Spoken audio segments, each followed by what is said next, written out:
Nice to meet you. My name is Xiangling. I'm a chef from Liyue. My favorite place is the chicken.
I'll catch up.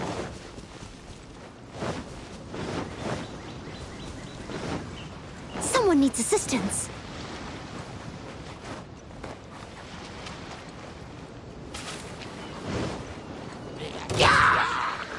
I'll catch up.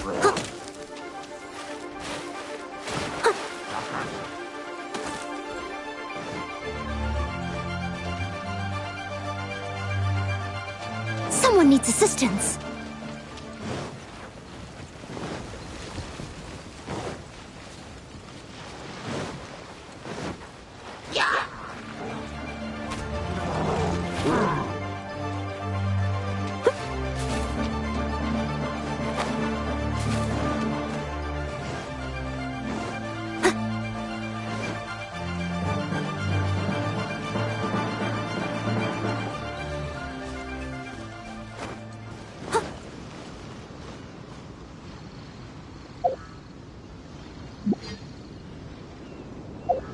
I'll catch up.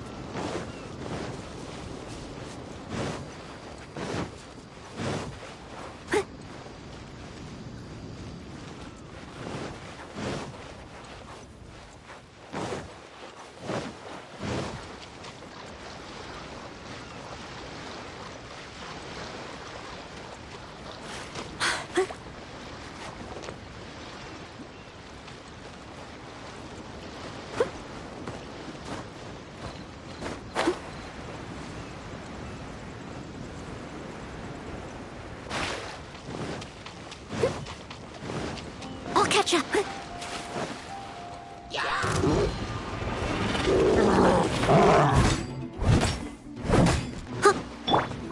Inadmissible evidence!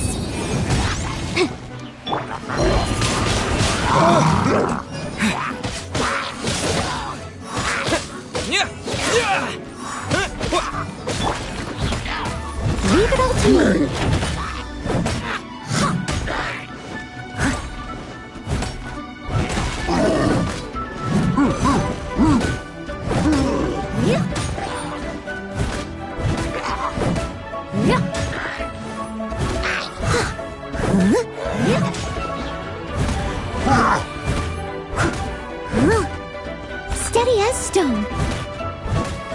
I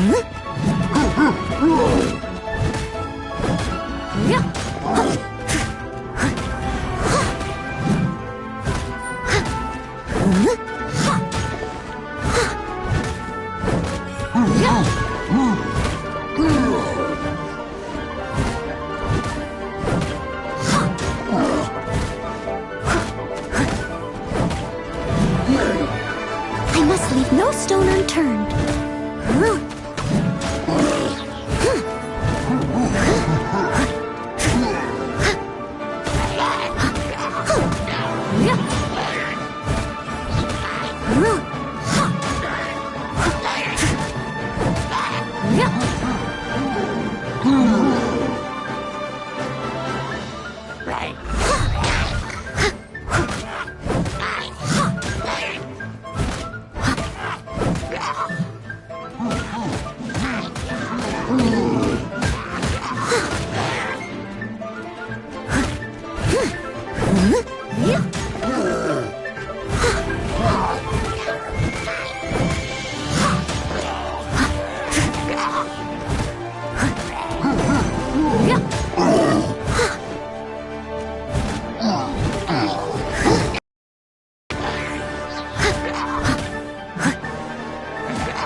I'll catch up.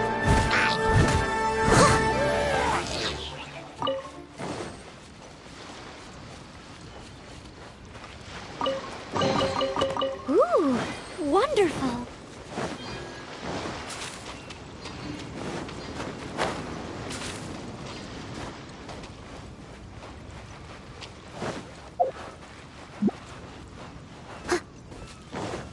Someone needs assistance.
I can patch myself up. Steady as stone.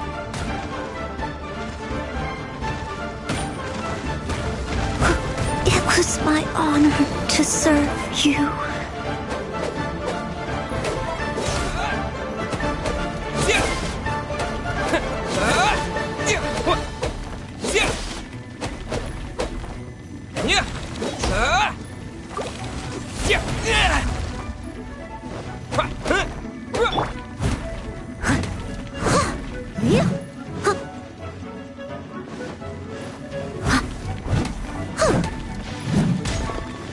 I'll catch up.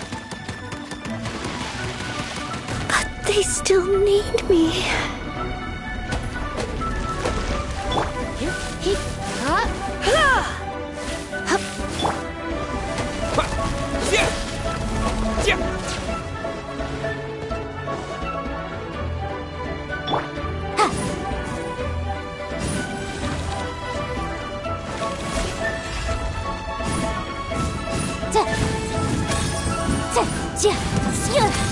Motion to compel.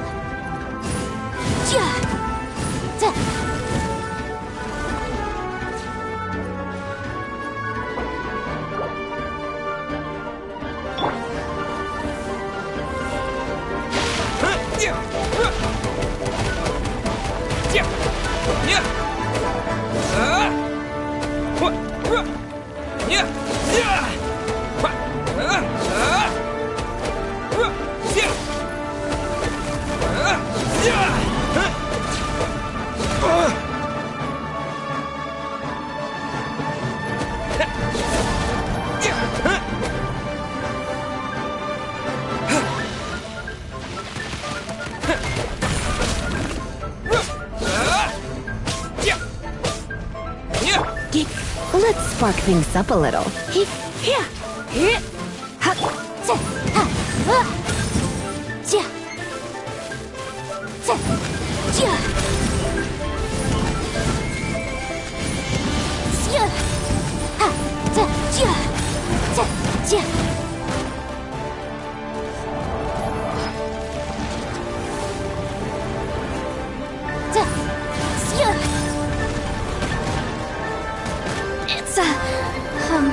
Jerry.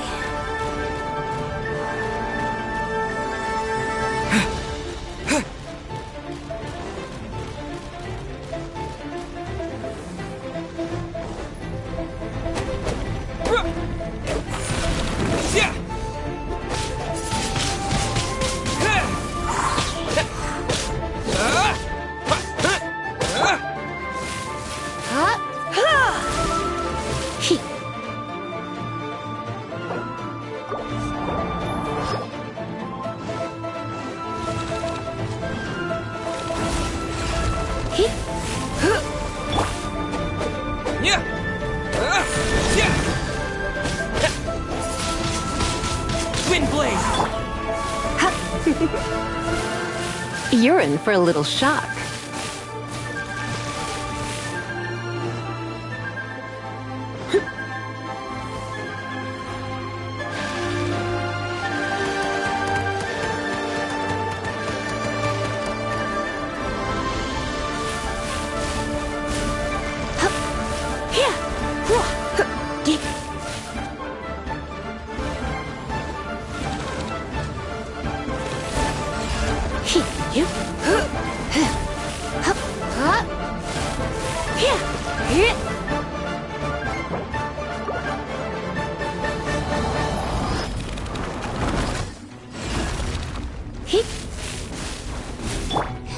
Objection!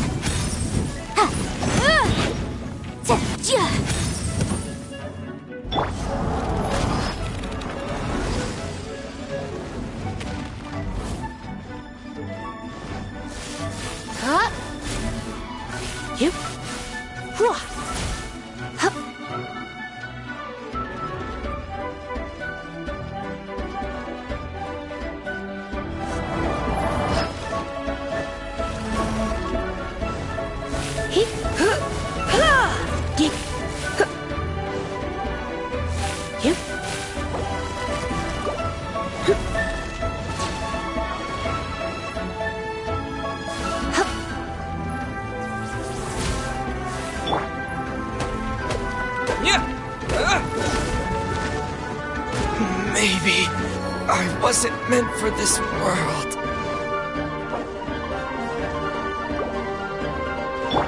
That's going back in the wash.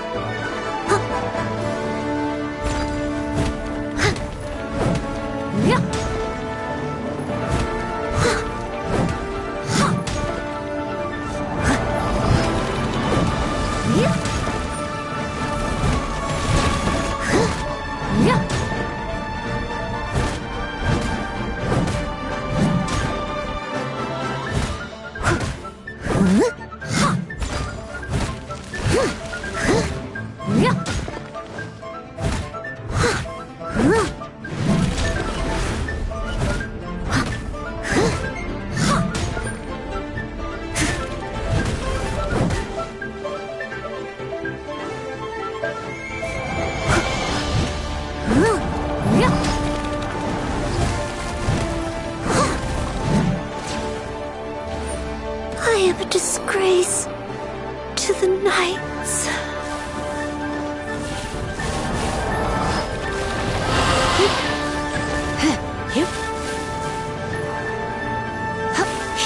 Come a little closer.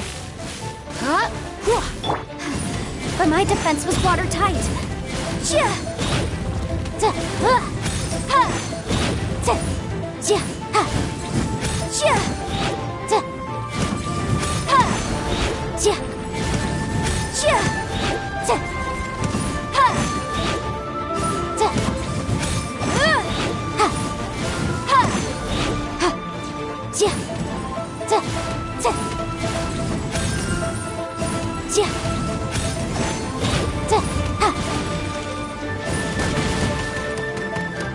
object.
Don't be such a brute.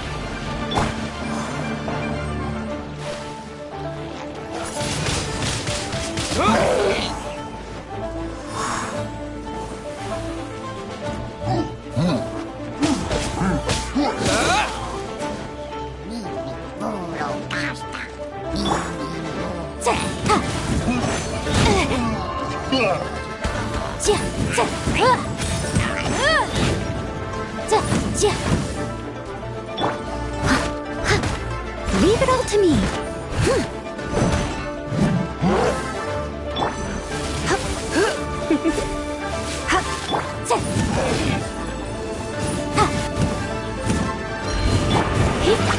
Come a little closer.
You're in for a little shock.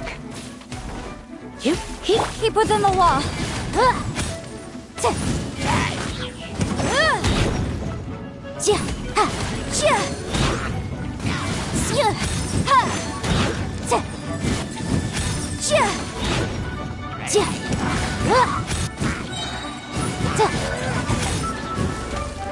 Wrap up the flame.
But my defense was... I must leave no stone unturned.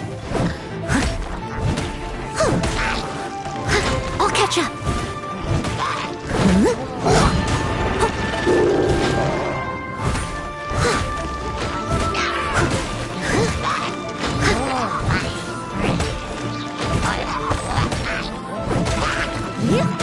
Someone needs to...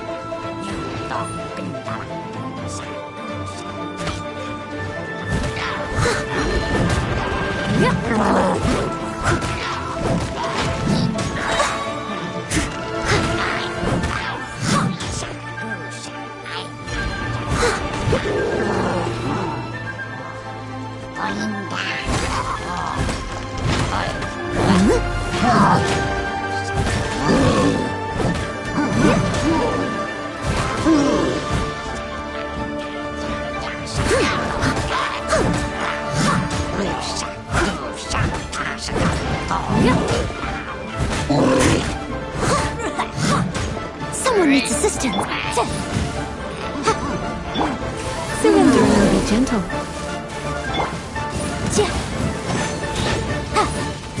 Keep within the law.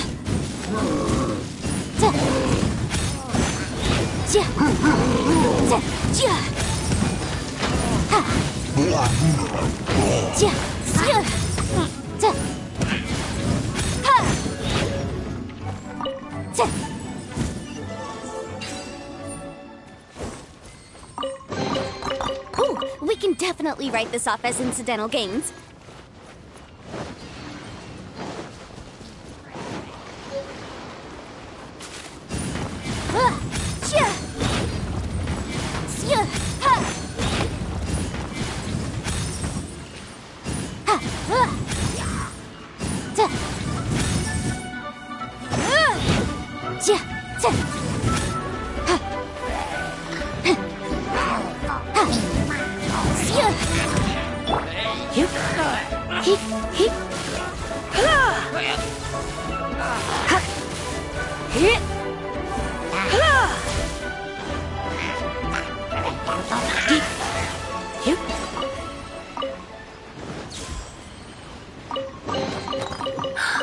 Oh my.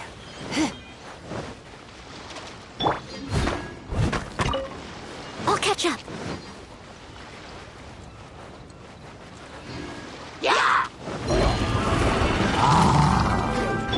Come a little closer.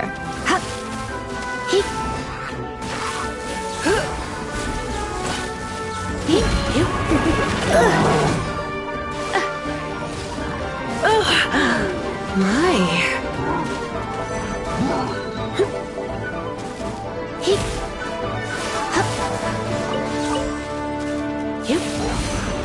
Come a little closer.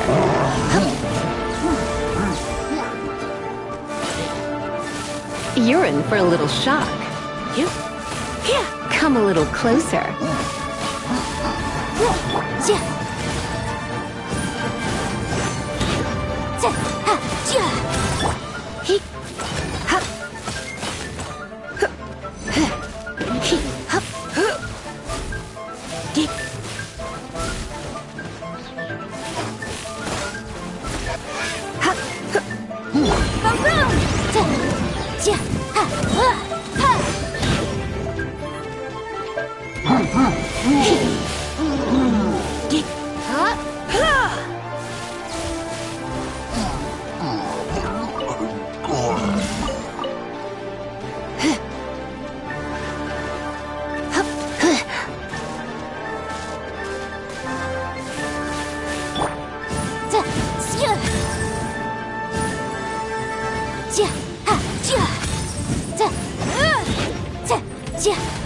Inadmissible evidence! Steady as stone.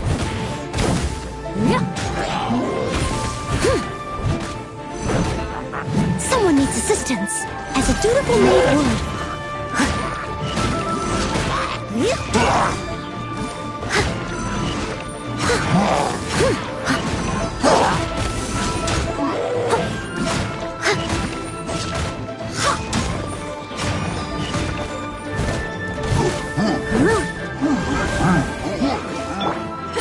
I have some for you too.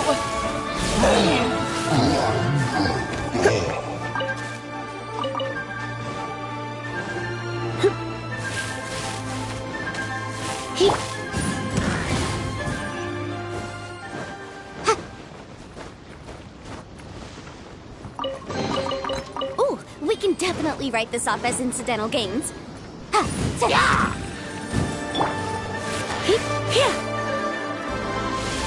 You're in for a little shock.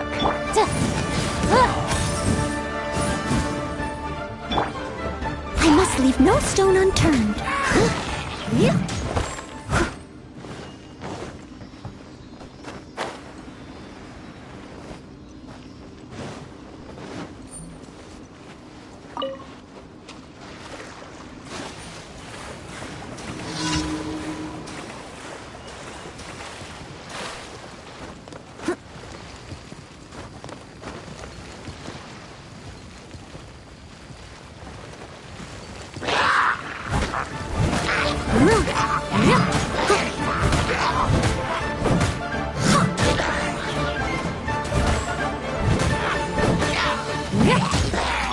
know. I'm gonna ruin my gloves. Let's spark things up a little.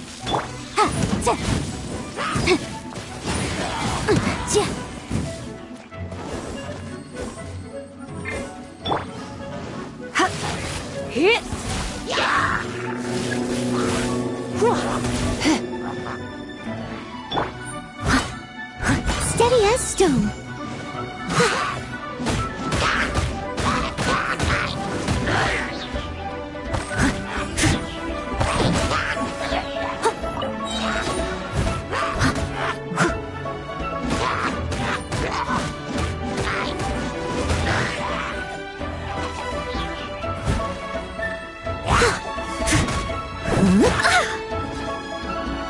I must leave no stone unturned.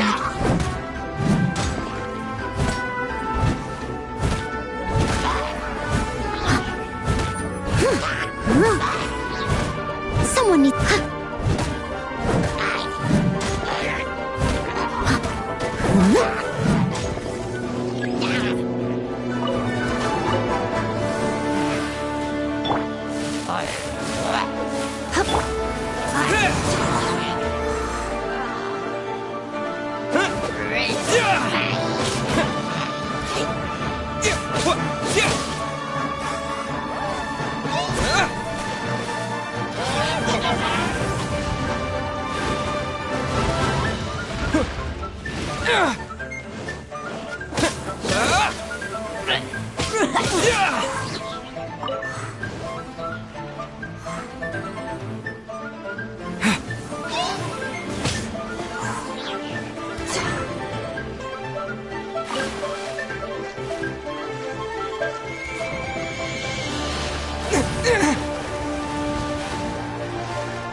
Steady as stone.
Pay your dues.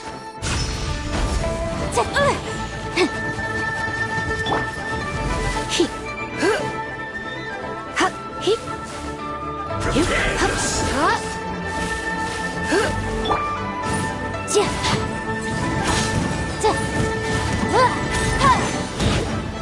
Leaving so soon.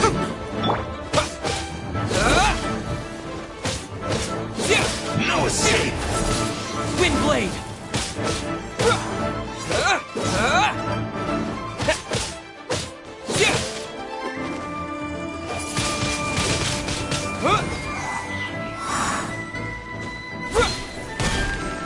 Prepare yourself.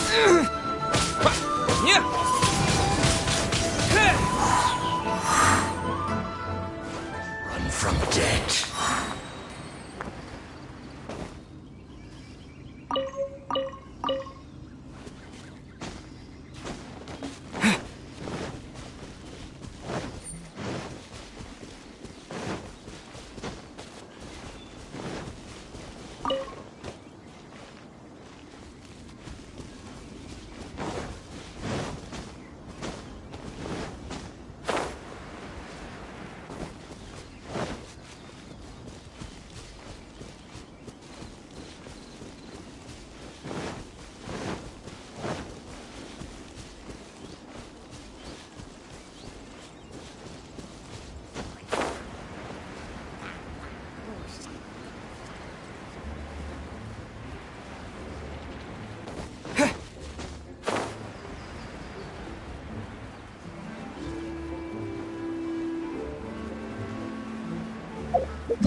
Disappear!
Is there anything I can do for you two? I'm afraid that Wangsheng Funeral Parlor isn't in the best state to receive guests. We've come to see Zhongli.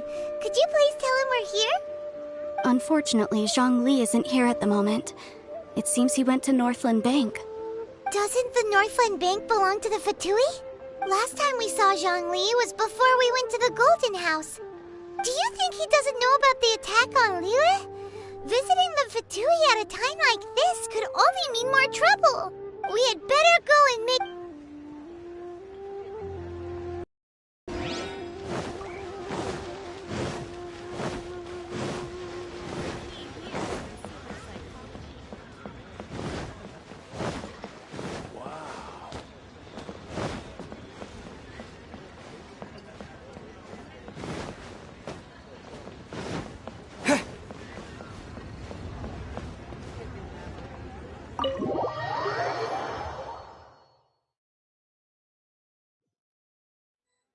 You call between harbingers.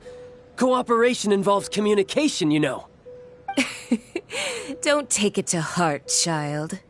Besides, aren't you happy that you got to skip the formalities and bring chaos to the land? I'm sure you must have enjoyed that. Oh, it seems that some of your friends have arrived. Hey, it's Zhongli and Child. And... you! You're also one of the Harbingers? It's you two. I believe we've met once before. In the city of Bards, was it? I'm glad you still remember my name. Ah, right. I imagine that it must have been rather hard to forget watching helplessly as something precious was snatched away from your friend. No, don't let her get to you! You've yet to gather the powers of all 7 elements, and our last battle at the Golden House was almost more than you could handle. So it might be best to keep things peaceful this time, seeing that 2 of the Harbingers are here. Well, if it isn't you two. This is our first time seeing each other since Liyue was nearly wiped off the map. This is certainly a bit awkward, wouldn't you say? Paimon knew that we should never have trusted a Fatui Harbinger. Oh, now don't say that. Sure, I may have misled you, but I never had anything against you personally. Besides, I thought we were getting along quite well together, didn't you? Except for that little tussle we had at the end. Nothing personal. We just have different views, that's all. Of course, you may very well hold this against me, but that's up to you. The real deceivers here are Senora and Zhongli. Curse them for leading me on.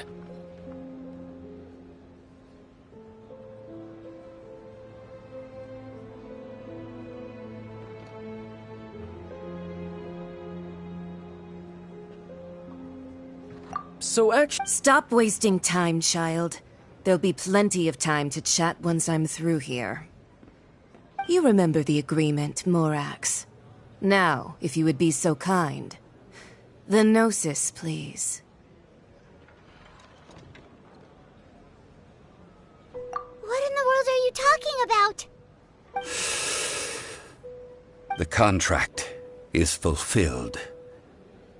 That which thou seeketh is now bestowed unto thee. For my promise is solid as stone.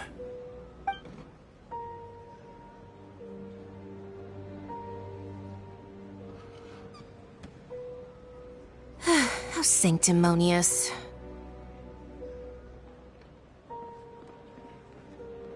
What?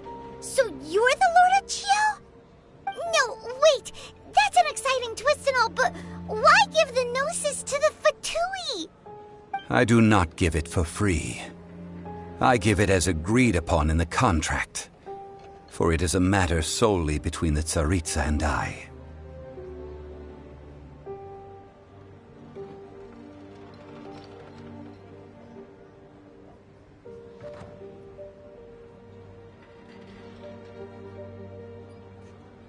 Yeah, you don't think you went a little bit too far with that whole fake death thing?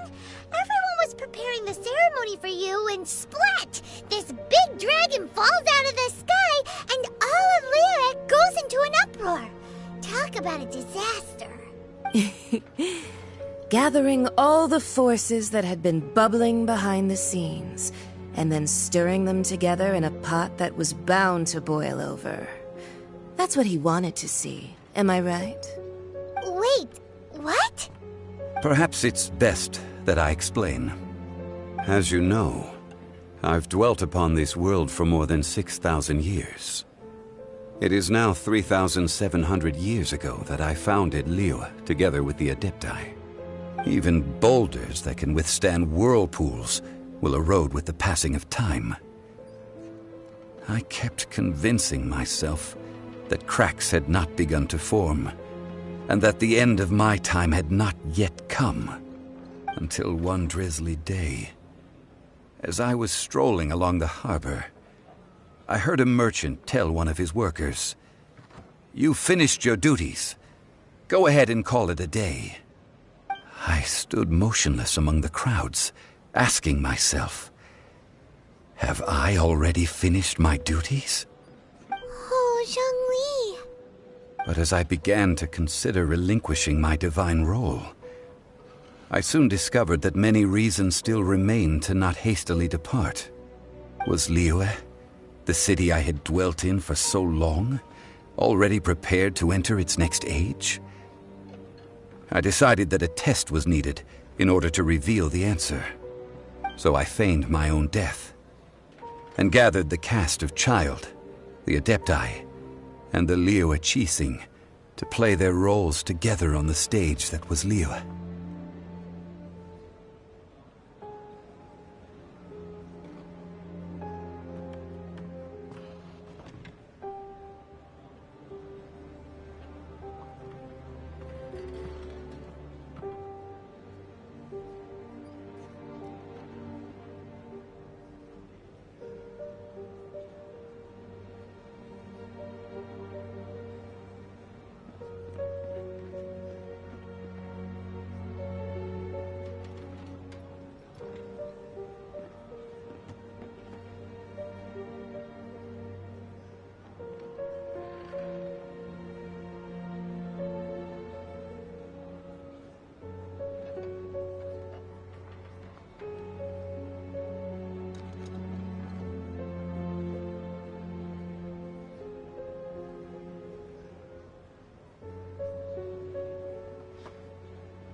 That's right.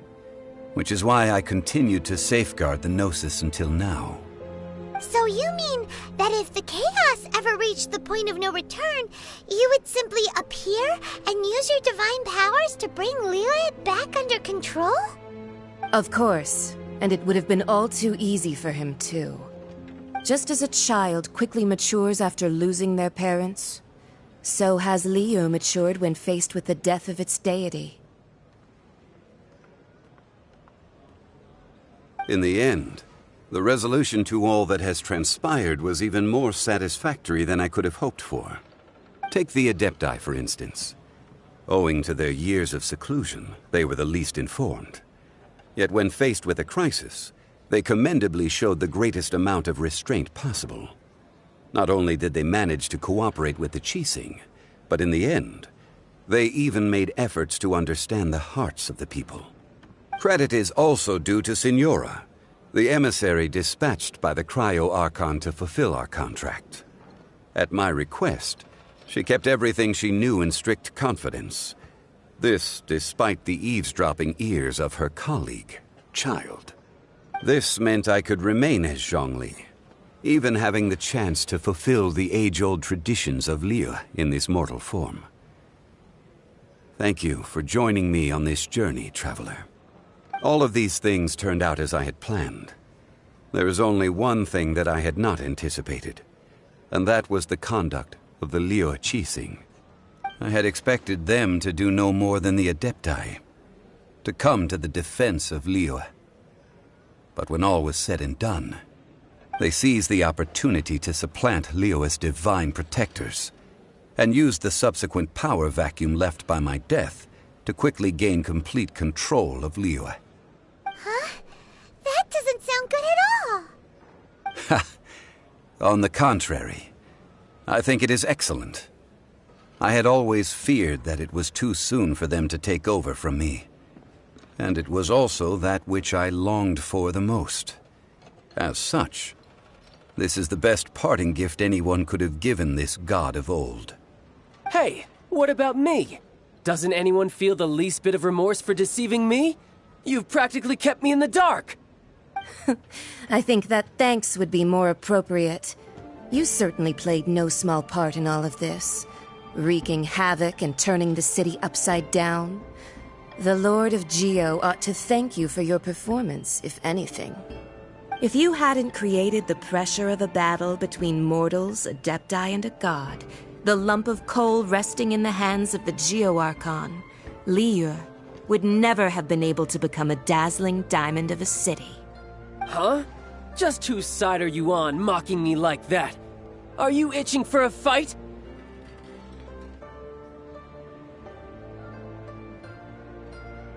Hey, haven't you learned the Liyue saying, don't always call it as you see it? Well then, with the Gnosis in my possession, I have no use for such idle chatter. We should return to Zapoljarny Palace and seek an audience with Her Majesty, the Tsaritsa. Come, child. Fine. I'll meet you there later. I'm not sharing a boat with the likes of you. Do as you wish.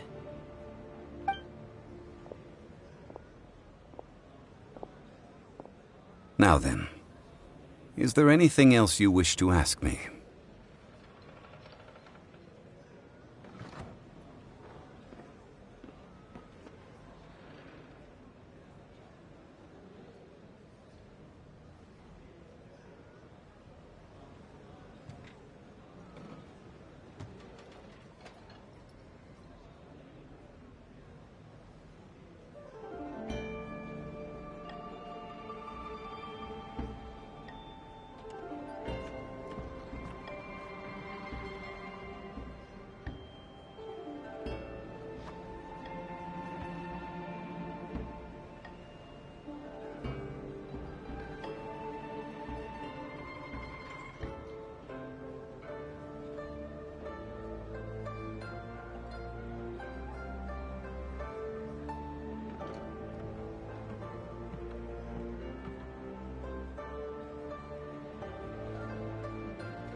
Right!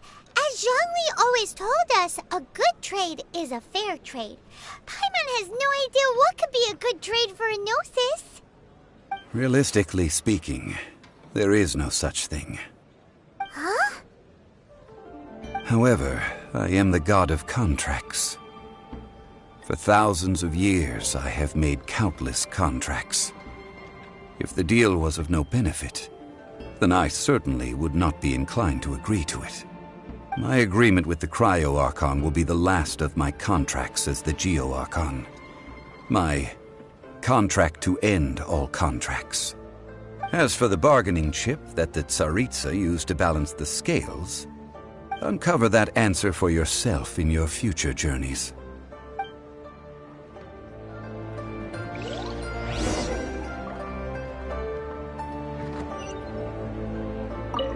Paimon can't absorb so much information at once. So, Zhongli, what sort of contract did you sign with the Cryo Archon? Paimon's so curious. One of the clauses of our contract was not to divulge any of its contents. You're so petty.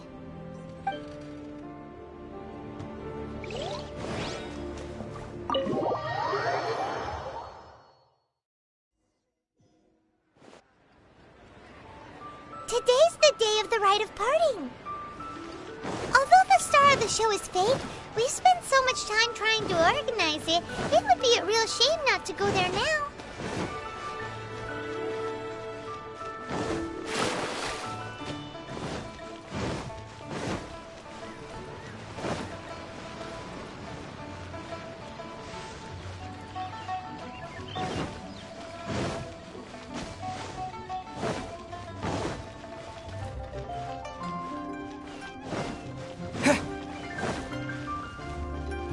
Well, since we're going through with this rite of parting, I guess it means that those rumors hit the nail on the head.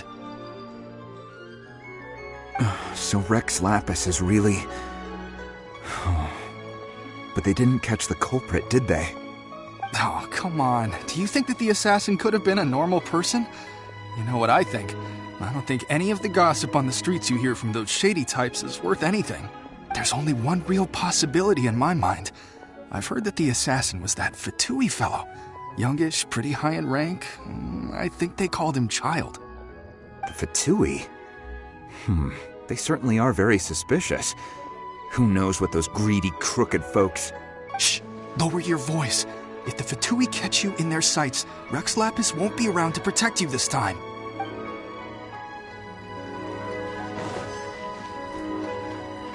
You know that god from the ocean couldn't have just shown up out of nowhere.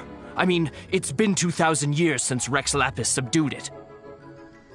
Yes, and to think that this happened right on the heels of the incident with Rex Lapis, too. Say, do you think the person who assassinated our lord and released that evil god might have been one and the same? Now that you mention it, that's very possible. Yes, it's very possible indeed. I mean, it all fits together. That person must have colluded with the evil god to harm Rex Lapis. Oh, that wicked, black-hearted scoundrel. Still, what sort of supernatural prowess must this person possess to be able to do such? Ah, forget it.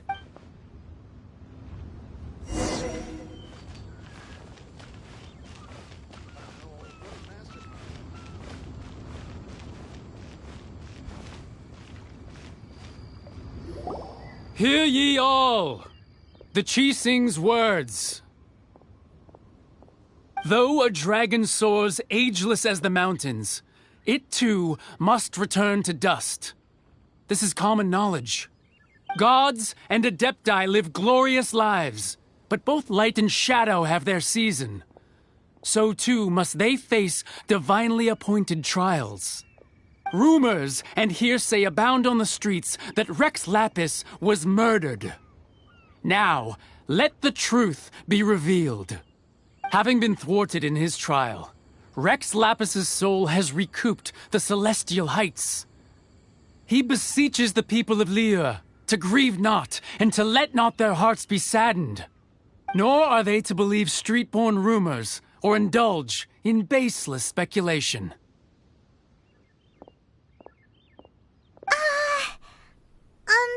Paimon needs a translation on what the Qixing's announcement said.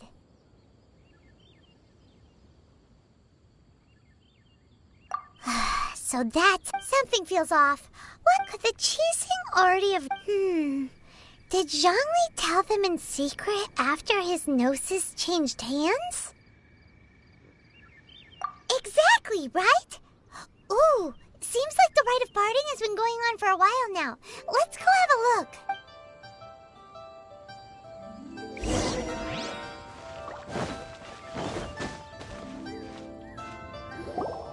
Look, it's Ningguang and Keqing. Are they saying something?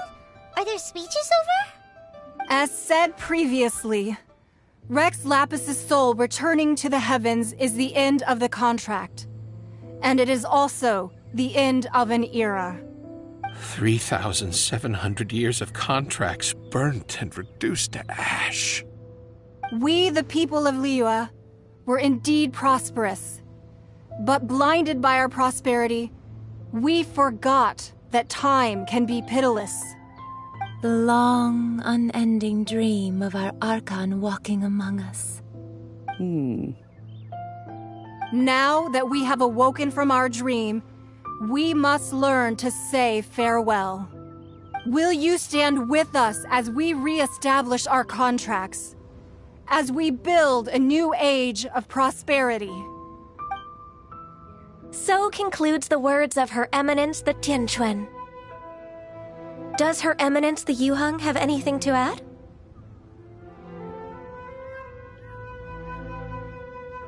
Huh? Is she looking this way? Traveler.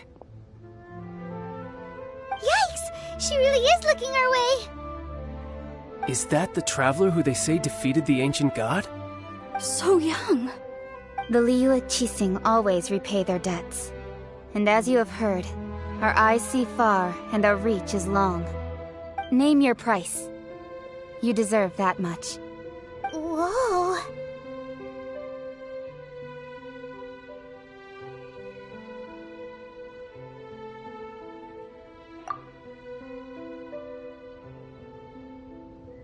Well, could you help me put up some missing person posters?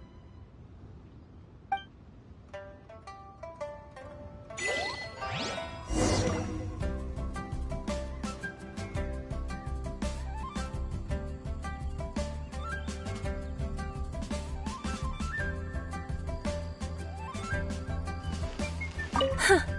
But it seems... Well, that's...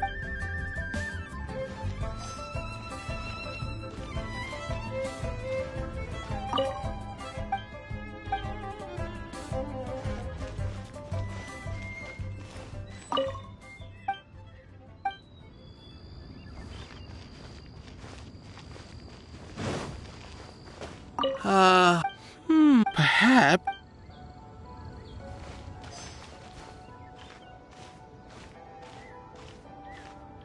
As for the more...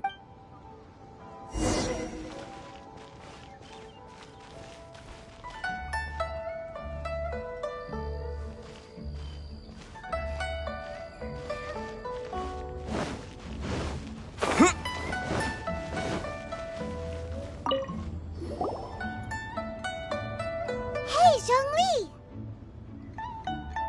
Look at this. Everyone in Liyue is caught up in their emotions, thinking that they'll never see Rex Lapis again. And here you are looking all relaxed. Why would I not feel more at ease after laying down the burden I have borne for 3,700 years? Right. If the two of you can spare the time, I should treat you to a meal at the Xinyue kiosk. Ha! That sounds like big talk, Zhongli. Paimon might have believed you if you were treating us to some third-round knockout, but you'd have to pay out your nose just to stand inside Xinyue kiosk. Are you sure you can afford it? You're right. I do like the Mora.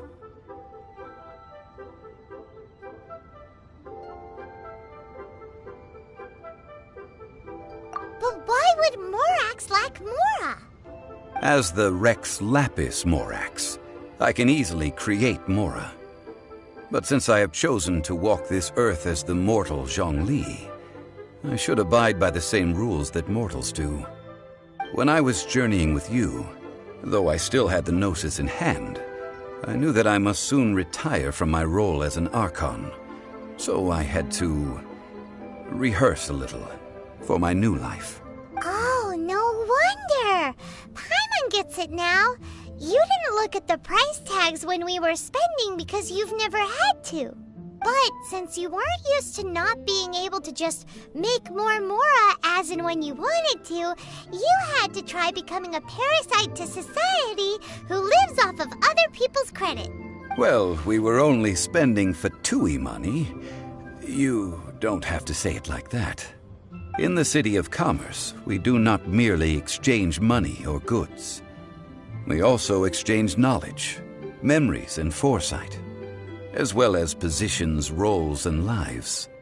The Archon Morax could never experience life as the true mortal Zhongli could, no matter how many times he descended to be with his people. I must thank you for that. I will treasure the memories that I made as Zhongli, traveling the streets of Liyue with you.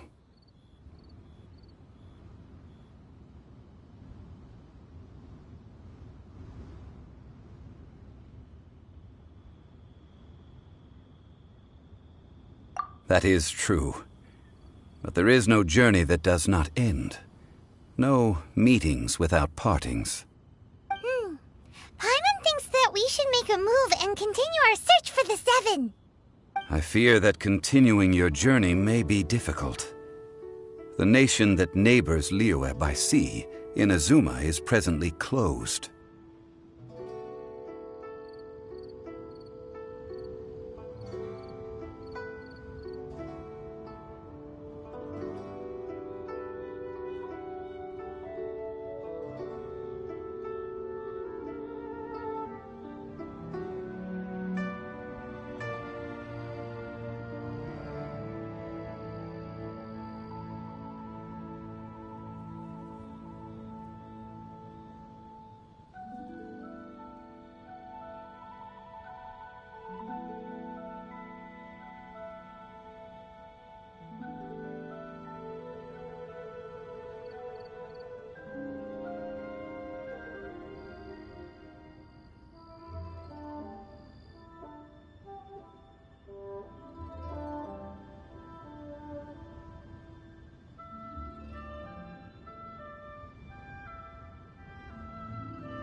Yes, the nation has been closed by order of its deity, the Electro-Archon Ball. And just as the people of Liyue preferred to call me Rex Lapis, she too goes by another name among locals in Inazuma. Paimon thinks we've heard that one before.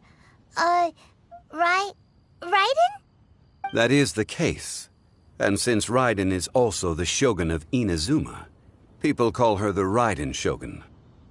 That said, though people at the wharf were saying that the situation in Inazuma is very tense, Paimon doesn't remember that always being the case. It wasn't that bad last year.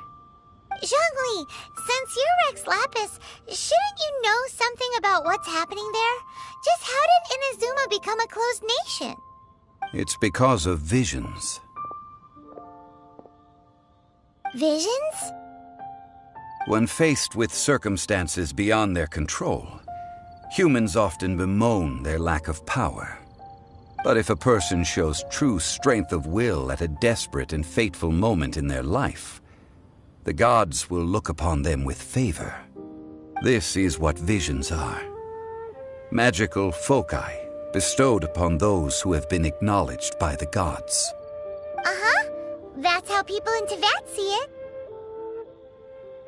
But starting from last year, the Raiden Shogun began promulgating the Vision Hunt Decree. Vision Hunt Decree? Yes. It was an order to seize all visions within Inazuma's borders, and to inlay them upon the hands of the statue of the omnipresent god. They want to seize visions. But why? Aren't visions blessings from the gods? I should think that in the Raiden Shogun's eyes, it is precisely because they are divine blessings that they should be under the sole dominion of divinity. Whoa, that's harsh. The Anemo Archon is the god of freedom, and the Geo Archon is the god of contracts. For her part, the Raiden Shogun is the god of eternity. It seems as though she has finally decided to eliminate any unstable elements that could pose a threat to her eternal realm. The fact that even I, the oldest of the seven, have now passed away, will only strengthen her resolve to pursue eternity. Knowing her, she must have again quoted that adage she is most fond of when proclaiming that decree to her people. 7 ideals for 7 gods. And of these, eternity is nearest unto the heavenly principles.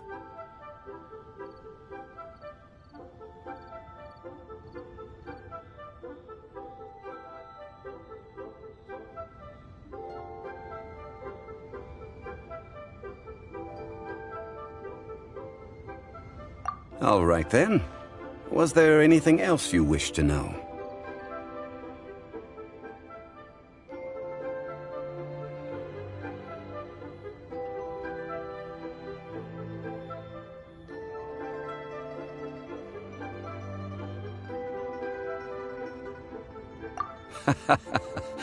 Ah, that was a good one.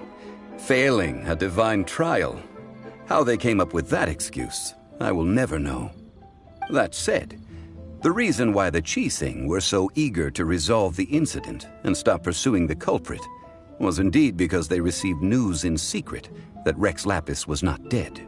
I hinted as much to the Adepti as well. How did I accomplish that, you ask?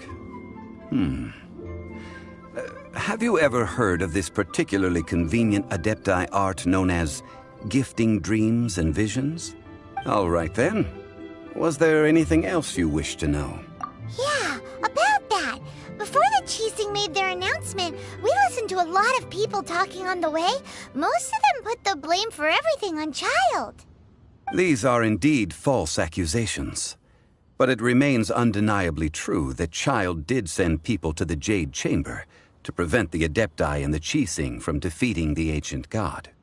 I've heard that Ningguang is busy milking that for all it's worth on the foreign relations front at the moment, browbeating the envoys of the Fatui. Ha! Those poor Snezhnayan diplomats. If it were not for Childe's exalted position as a harbinger, I'm certain that they would have shifted all the blame to him and called for his dismissal by now. All right then. Was there anything else you wish to know? The time of the Adepti has long passed. If even the Liyue Qixing don't want to face that truth, then what future is there for Liyue? Keqing is absolutely right in saying this. Now, though I did laud Ningguang's desire for power, believing this to be a good thing, and thought as a matter of course that she must have been behind the Qixing's plan to take governing power over Liyue from the hands of the gods and Adepti, could the original person who brought up the idea of seizing power have been... All right then. Was there anything else you wish to know? That's right. Zhongli, now that you don't have your gnosis, what's going to happen to all the Mora in Teyvat? Since Morax is dead, are they all just gonna disappear? Also, isn't the Golden House the only mint in the entire continent? Will it even continue to work? The Mora present now will not vanish. But the Golden House will indeed have to cease operations for a lengthy period of time, since creating Mora requires the use of the Geo-Archon's power. This is terrible! We're all about to run out of Mora! The world is coming to an end! Yes, this is indeed a major issue from a financial standpoint. Well, I suppose we'll just leave such troublesome matters to the Liyue Qixing to debate. Then, did you at least set some private funds aside for yourself? Oh, a private fund. This does seem like a good, logical, common-sense idea. It's a shame. What's a shame? It's a shame that I didn't think of it at the time. All right then. Was there anything else you wish to know? Well then,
children, come, come.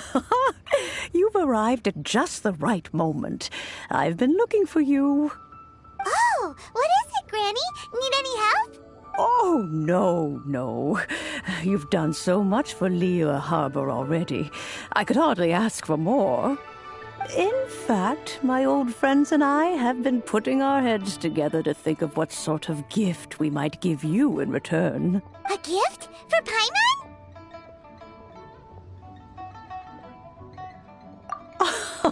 Oh, child, you are so very modest. Uncommonly so, even. But you mustn't decline this gift. I simply won't allow it. When you traversed my old teapot in search of the cleansing bell, I heard your little friend mention that you often camp out in the wilds. That simply won't do. Especially since I imagine you still have a very long journey ahead of you. Fortunately, I have not yet grown so old as to see my subspace creation abilities atrophy. Oh, did my friends never mention that to you? Well then, it is a blessing we old folks once received from Rex Lapis, part of our illumination, if you will. I will not go into too much detail, but subspace creation is the ability to create a small, autonomous pocket world. The teapot that you entered previously was a little trinket created using that ability. So, in the eyes of an Adeptus, creating a magic teapot world is just child's play, huh? Oh, indeed, the teapot is nothing to boast of. One such as myself must depart from this realm to create a world of one's own. Rex Lapis, on the other hand, moved mountains and seas. That is what one might call an exercise of true power. But that's enough nostalgia for now. The gift that I have prepared for you just requires a few final materials to add the finishing touch.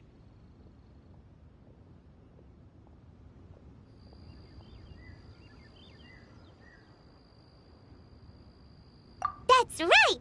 Finding... Oh, settle down now, children. There's no... What's more, I doubt that you would know how to find the materials. Well, for starters, I require some shimmer soil from the banks of deep. You would have to dig down, but almost no one is even more In any case, Smaragdus J...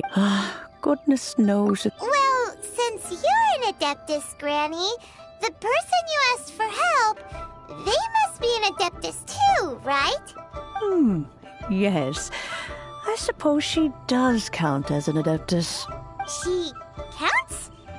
How come there are so many Adepti in Liyue Harbor? We seem to bump into them all the time. It feels like even when you go out to eat, you could be sitting next to an Adeptus and never even know it. Oh, maybe so. Who can say? A fair few of my old friends are rather fond of mundane mortal life, after all. I'm back, Granny. Oh, I don't believe we've met. Allow me to do the honors. This child here is Yanfei. She's the one helping run some errands for me. Yanfei, I believe you already heard of the Traveler and his traveling companion. Of course, who hasn't? Much has been written about you in the Millelith's records. You became one of Liyue's most wanted after the Millelith marked you as a suspect following the incident at the Rite of Dissension. After which, you fought off the Millelith at Julian Karst and made contact with the Fatui. Before finally defeating an ancient god together with Granny and her associates, and subsequently being cleared of any and all suspicion by the Qixing. What a shame.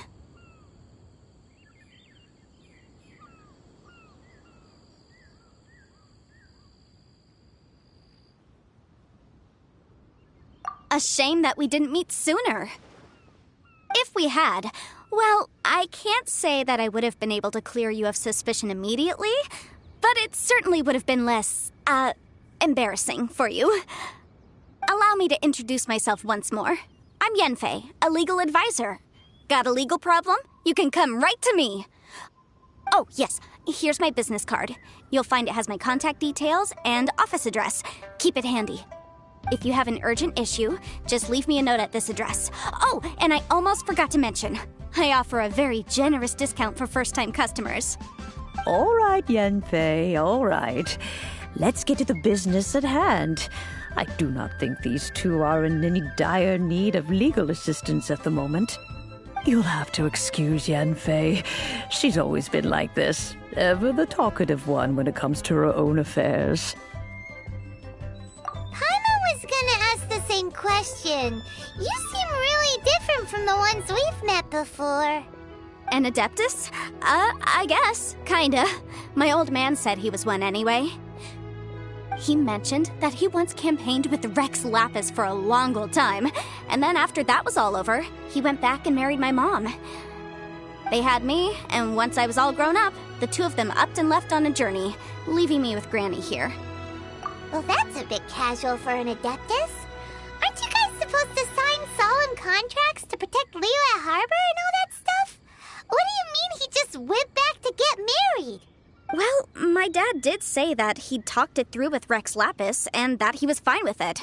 Even contributed towards the wedding gift, apparently. Anyway, let's not dwell on that too much. So, Granny, I've gotten a hold of most of the stuff you asked for, except for Smaragdus Jadeite. I couldn't find any at all. The chasm's been sealed off, and there's just no way in. Couldn't secure any documentation either. Looks like the Ministry of Civil Affairs is serious about keeping it strictly locked down. Is that so? But Smaragdus Jadeite is really rather essential. Yanfei, are you sure you can't find some other way? They have helped Liyue greatly, after all. It is only right that they are duly rewarded. I know, Granny, you've told me 1,000 times already. Well, the chasm's definitely a no-go, but there's still a chance we can figure out some alternative means of procurement. Hold on a moment. Let me have a look.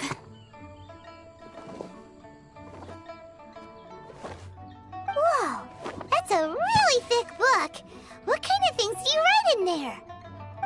Commercial consultancy. Or Snezhnaya. Ah, found him. Krusel. A Snezhnayan merchant who once came to me with some legal queries on certain articles in the legal codices. If my memory serves, all of them had to do with rare ores. He mentioned that he was considering acquiring some Smaragdus Jadeite to make hairpins, and wanted to know if there were any legal ramifications that he should be aware of. Said he was planning to sell them in Snezhnaya. So, I guess I'll go look for him. With any luck, he'll have gotten his hands on some Smaragdus Jadeite, or might have an idea of where we can find some. Oh, you want to join me? I suppose that's no... Wow, best we...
Mr. Crossell. How's business been? Oh, good, very good. All thanks to your advice, Miss Yanfei. What brings you here today? You're too kind. I was simply doing my job. Now, I believe that the last time we met, you mentioned that you were looking to source some Smaragdus jadeite to make hairpins. Have there been any further developments on this front? Well, yes. As a matter of fact, in the end, I did acquire a small piece of Smaragdus jadeite and had it fashioned into a pair of hairpins. Miss Yanfei, might I presume that you have an interest in the hairpins? I must apologize. I've already rented them out to a lady named Zhi Qiao. If you'd like to inspect them, you may have to wait quite some time. Wait, isn't Smaragdus jadeite really rare? Aren't you worried about the hairpins getting damaged or lost while they're being rented out? No, I'm not worried in the slightest, because I signed a contract with Miss Zhi Qiao before renting them to her. The contract makes it quite clear that if she loses or damages the item in question, she must compensate me for its full original value. In return, I included a clause that guarantees the Smaragdus jadeite is genuine, with a penalty of 10 times the item's value payable by me to Miss Zhi Qiao in the event that it is shown to be a fake.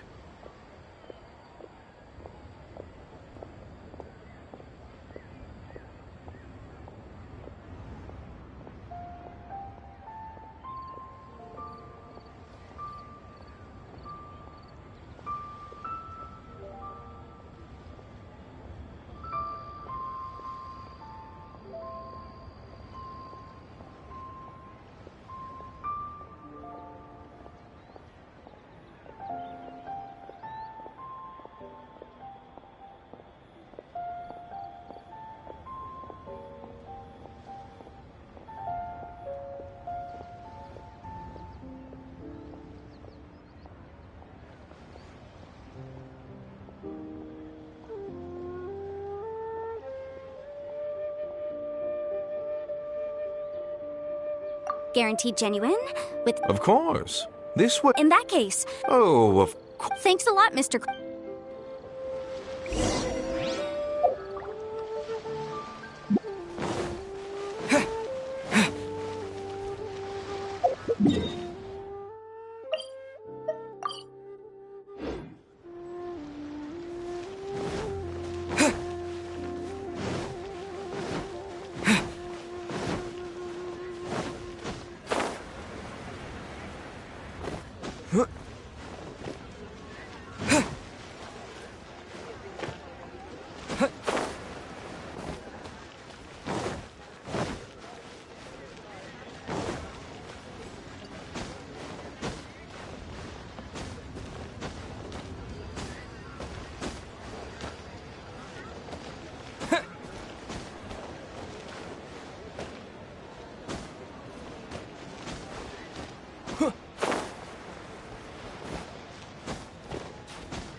Whatever shall I do?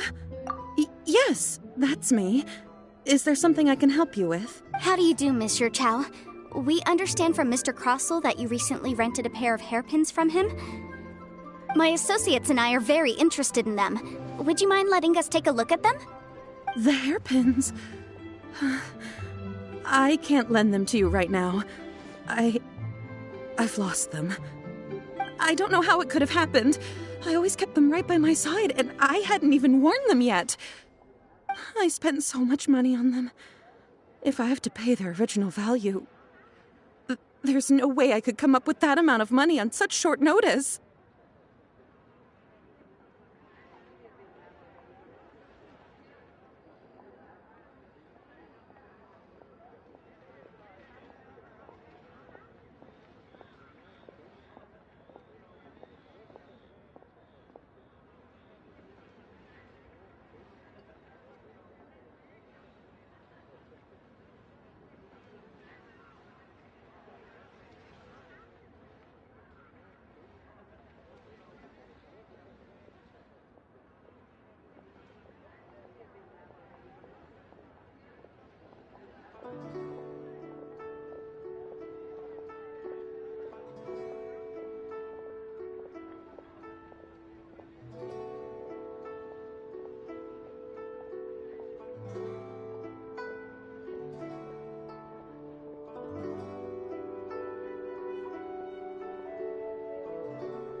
My family is in the ore business too, but business has been suffering ever since the chasm was sealed off. We now have a backlog of paid-up orders just sitting around, so we've been having to purchase some stock from other ore merchants to complete them. A big banquet is coming up in a few days, and several ore merchants I know of will be there. I need this opportunity to mingle and discuss prices. That's what the hairpins were for, to keep up appearances. I can't have them looking down on me. But now that I've lost the hairpins, what will I do? Why does Paimon have a sudden strong sense of déjà vu?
Would you really? Hold on. Huh? Let me see. That's right! Yanfei said true. Right. I finished reading the Furthermore, and given the rarity of... Even higher? Oh, no. Uh-oh. Juqiao looks like... However, all of this is assuming that it is indeed genuine Smaragdus jadeite that was inlaid into the hairpins. Did you really have to pause before saying that part? Anyway, the hairpins are lost, so how exactly would we be able to find out if the jadeite is genuine or... Whichever way you look at it, we've got to start by finding those hairpins. Except that if we found the hairpins, there'd no longer be any need to check whether the jadeite is genuine, would there? Seems right. Please, don't trouble yourselves over this. The fact is, I lost the item and I should pay compensation per the contract. However much it is, I will have to pay it. My family are merchants, after all.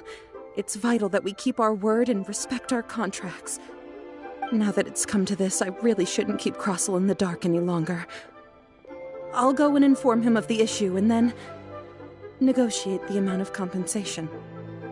Yes, legally speaking, it seems this is the most sensible course of action. But before that, I have some questions about the hairpins. So hold on a moment, Miss Chiao. When you first touched the hairpins, what did you feel? What did I feel? Well, I remember that the gemstones set into the pins were perfectly smooth to the touch, like the finest quality jade. My family has seen much jade pass through its hands in the past, so I am quite certain of my judgment in this matter. Smooth to the touch, finest quality jade.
No, it's nothing. I just need to re-examine a few things. Let's head over to Mr. Crossel's.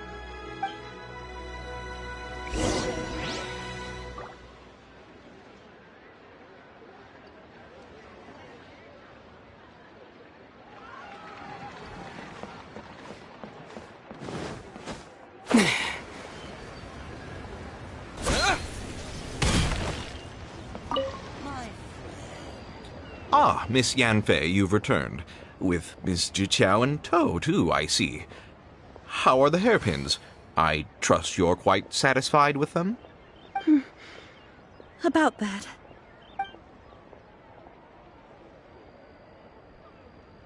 You lost them? Are you serious?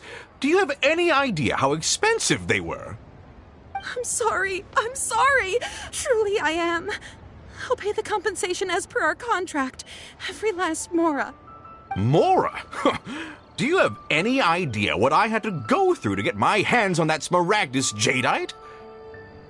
I just don't... Forget it. Talking won't bring them back. Since Miss Yanfei is here, I suppose we can just have her estimate the amount that needs to be paid. No problem. But before I can give an official estimate, I'll need to do a little market research. Ah, yes, and if I may just confirm again, it was in fact genuine Smaragdus jadeite inlaid into the hairpins, correct? Of course! Genuine article guaranteed, or I pay back 10 times the value. All right, understood. I'll conduct some market research, and once I'm back, I'll provide an official assessment of the sum owed by Mr. Chow in compensation. Please wait here, Mr. Crossell. Thank you very much. How could she lose my hairpins? She'd better pay every last mora that they're worth.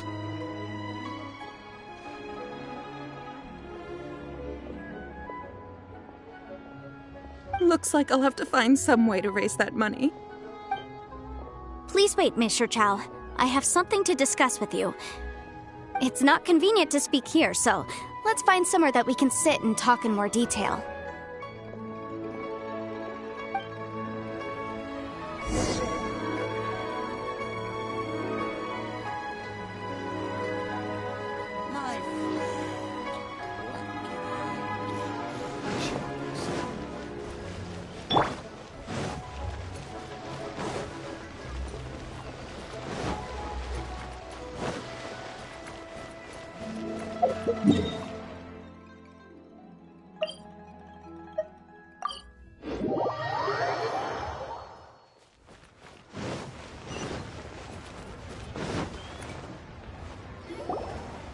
Miss Yanfei, what is this about? Are you here to tell me how much I owe? No. What I wanted to talk about is, there is a chance that the ore inlaid on those hairpins may not be Smaragdus jadeite after all. What do you mean? Are you implying that you already sneaked off and found them? Obviously not. I'm no adventurer, let alone a member of the guild. I don't run thankless, time-consuming errands for a living. Let's just say I made some deductions. I don't know if Granny told you this, but Smaragdus jadeite is found deep underground and contains very concentrated elemental energy. If mere mortals come into contact with it, well, they'll be sick in the best case. And in the worst case, they could even experience a dramatic change of personality. It most certainly would not be smooth to the touch. Mr. Chow, did you at any time feel unwell while the hairpins were in your possession? No, not at all. I felt perfectly fine the whole time. Not even the slightest bit unwell. I didn't feel anything special at all, in fact. Now that is strange. I noticed earlier that there were elemental traces in Mr. Crossell's vicinity. If I've deduced correctly, he may still have the Smaragdus jadeite in his possession. If that's the case, we should go confront him right now and expose his dirty scam right to his face! Absolutely not. If we were to confront him now, there's no way he would admit to it. Eventually, he would find some argument to compel us to leave. And then, he'd throw the Smaragdus jadeite into the sea the moment we were gone. After that, he would simply insist that Mr. Chow pay up per the contract. He would lose nothing. Meanwhile, we would have to look under every stone in Liyue, hoping and praying that the hairpins do actually still exist somewhere in this world. So vivid that Paimon thinks it might be experience talking. Oh, it certainly is. I've seen my fair share of situations like this, and brute force methods are certainly one way of resolving them. Fortunately, I have far more elegant solutions at my disposal. I'll share them with you in due course. Well then, since you're so experienced in dealing with problems like this, perhaps you could help me, Miss Yunfei. Oh, that won't be a problem. But first, Mr. Chow, can I ask you to please sign this contract? Huh? Does there have to be a contract for everything? Paimon can't even keep track. It feels like Yanfei is even more concerned with them than a certain someone else we know. These are my formal terms of engagement. Everything prior to now has just been pro bono advice. But for me to investigate any further, I require a written contract. Any work commissioned but not bound by a contract cannot be relied upon. I understand. Then I will be glad to place this matter into your capable hands if you will take it, Miss Yunfei. No problem. Just sign here, and I'll sign too. Okay. Now write your address here, and then sign on this page as well. And I'll also need your signatures on pages 5, 7, and on the very last page. Finally, if you could just use this ink pad to make a handprint over here. This contract has so many pages. Paimon's all out of brain juice again. Alright, that should do it. My fees are the same as always, and they're written in the contract. Have a look through and let me know if you have any questions. I've had a read through. Everything checks out. Well then, here's your copy of the contract. I will retain the other copy. Not for now, no. Despite how intractable this problem might sound, it will actually be quite straightforward to resolve, once we've got some things squared away. I don't believe you have been part of an investigation like this before, in which case, hopefully this should be quite the experience.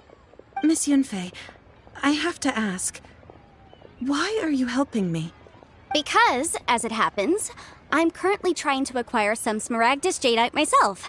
I noticed strong traces of geoenergy around Mr. Crossell, so perhaps he has, in fact, secured some. Whether he actually made it into an item of jewelry or not is a separate matter, but either way, it's a lead. As long as we follow it, who knows? We might just be able to get our hands on some Smaragdus Jadeite. Also, the idea of someone abusing the law to their advantage, I won't stand for it. But again, let's not dwell on this. Let's go to... where can we find someone who processes ore? Ah, I've got it! Let's pay a visit to Chateau, the boss of the Jade Mystery. He's a professional when it comes to working with stone and ore. If Mr. Crossell had his ore worked on at all, Chateau would undoubtedly have been his first choice.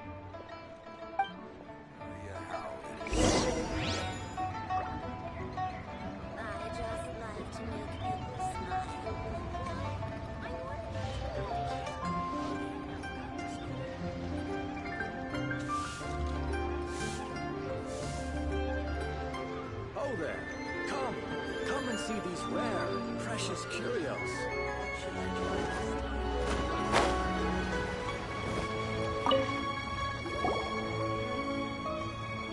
Why, hello there, honored customers. Welcome to... Oh! It's you, Miss Yanfei. Is something the matter? Surely not more spurious claims that my jade betting is rigged and no one can ever win? Oh, I swear on all that is sacred. No, nothing of the sort. Has a Snezhnine merchant named Crossell enlisted your ore processing services recently by any chance? A Snezhnine merchant named Crossell, you say? I do remember that. He brought me a piece of ore, claiming that it was Smaragdus Jadeite. That was the first time I'd ever encountered it, so I had no way of telling if it was really Smaragdus Jadeite or not. But if a customer insists, far be it from me to contradict them.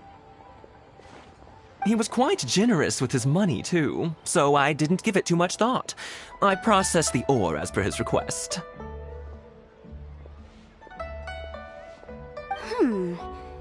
Do you have any leftover debris from your work on it?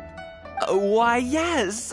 It was my first time encountering this ore, after all, so I kept a few loose shavings to study myself later. They're right over there, in fact. Thank you, sir. We'll take a look at them.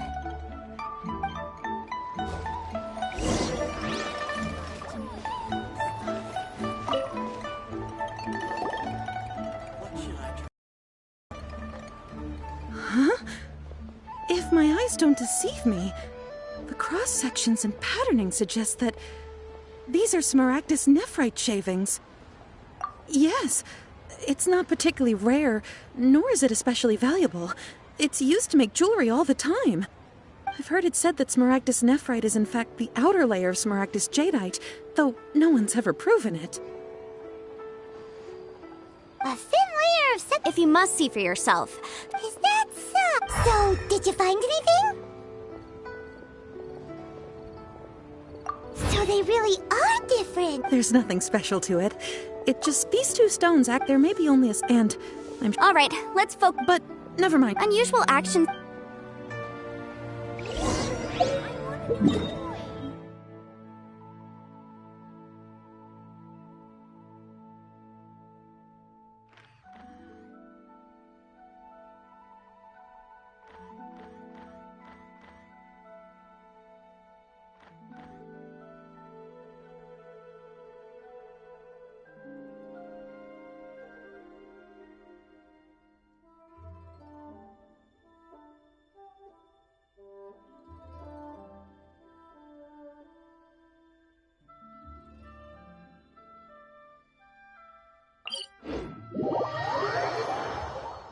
What the? What kind of injurious weather is this? It's cold. Achoo!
But my defense was watertight.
I missed a spot.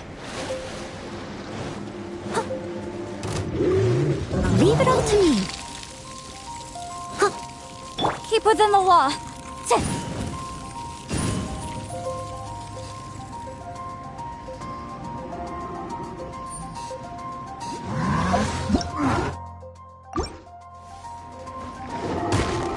It's a jury.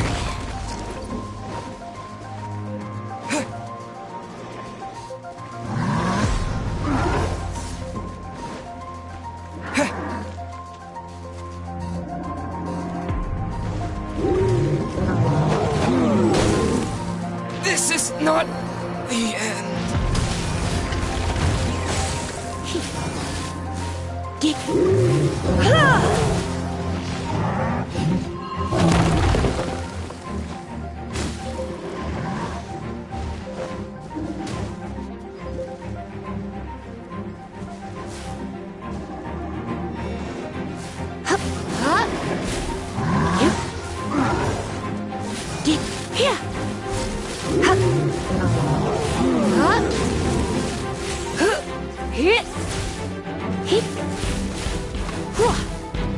Come a little closer.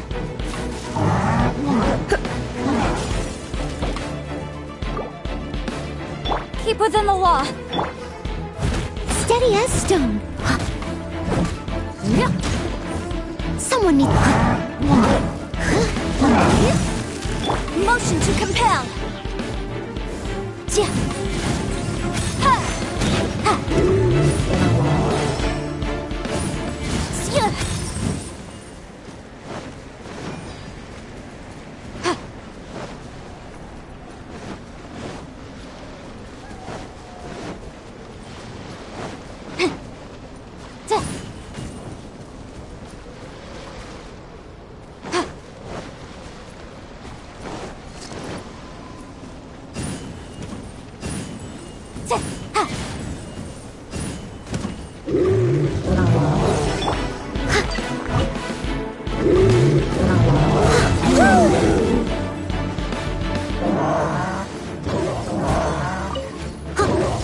Leave it all to me.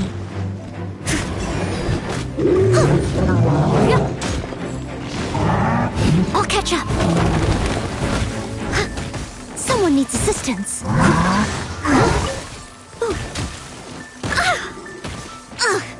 I missed a spot.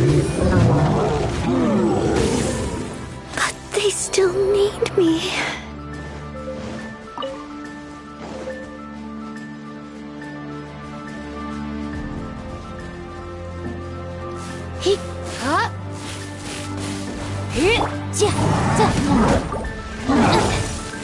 I object.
put you on have a load of this!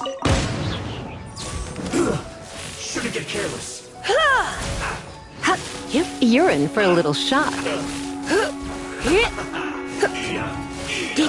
This one's well done.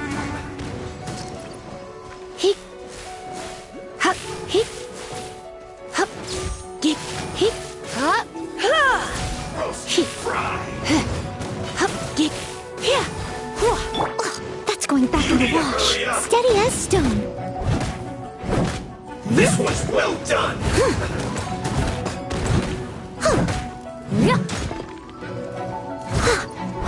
You need to hurry up. Roast and fry. I am a disgrace to the knights. This one's well done. You need to hurry up. Fry. This one's well done. Fry. This one's well done. Come a little closer. Roast and fry.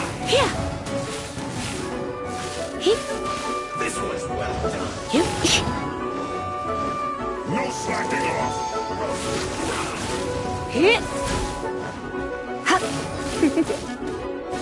Try not to enjoy this too much.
I knew I should have stayed home.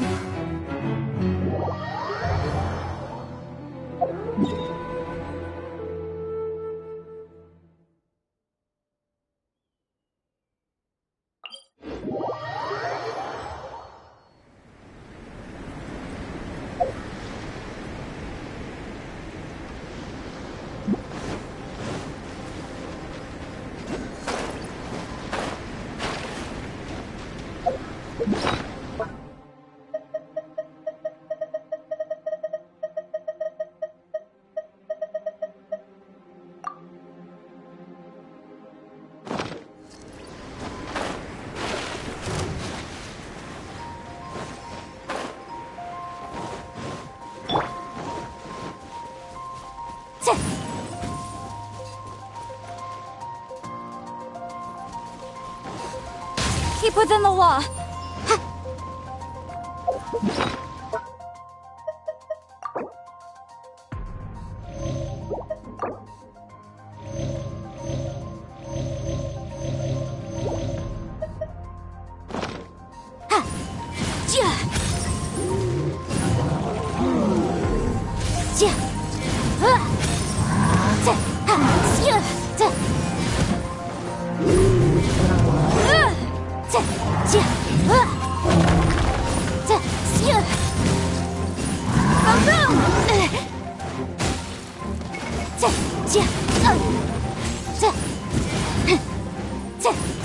Yeah.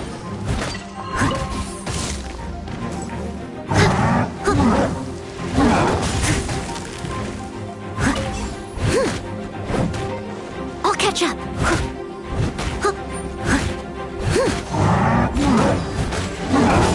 Someone needs assistance.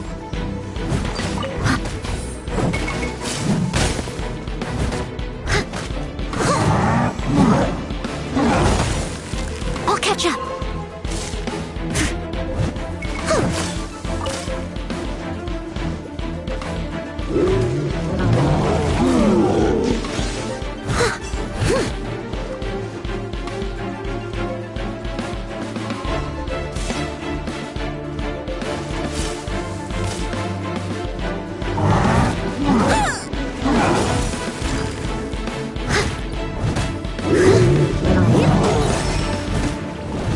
Someone needs to sit.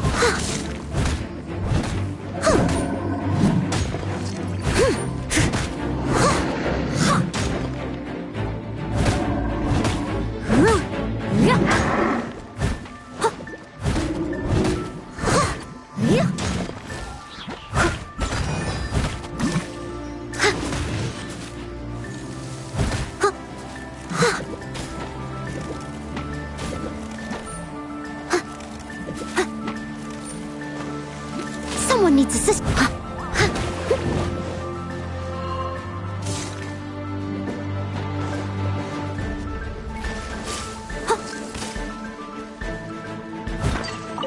Someone needs assistance. I must leave no stone unturned.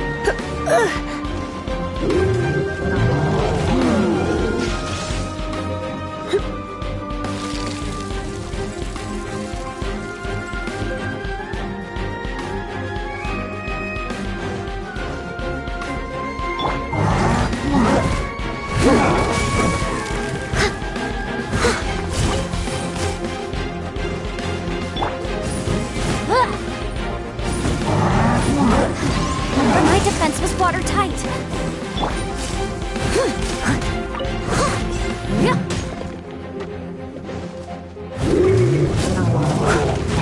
Someone needs. I'll catch up.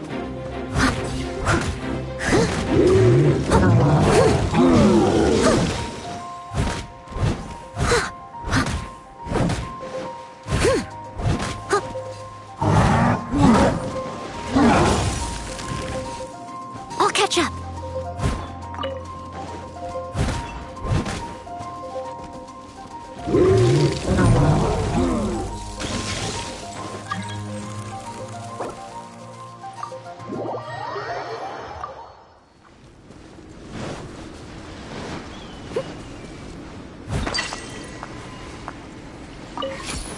Someone needs assistance.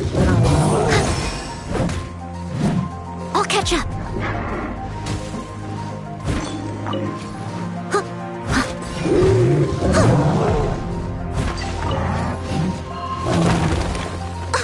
Someone needs assistance.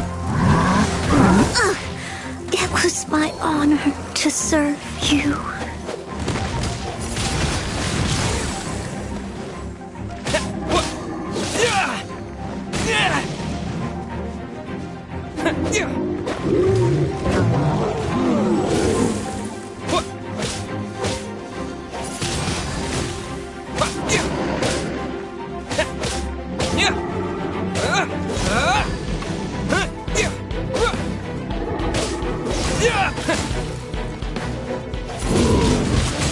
Windblade!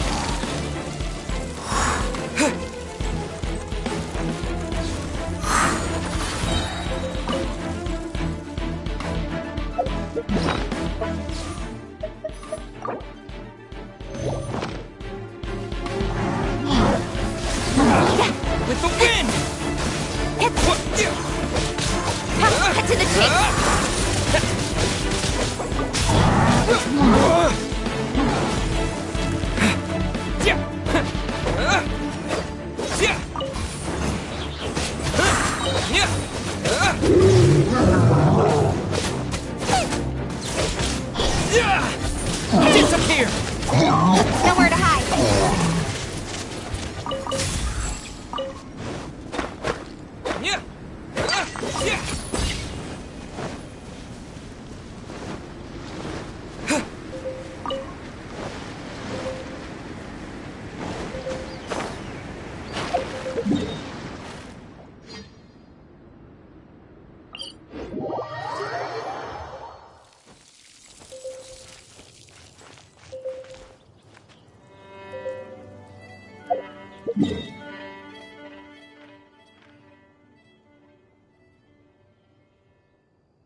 Come a little closer.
Steady as stone.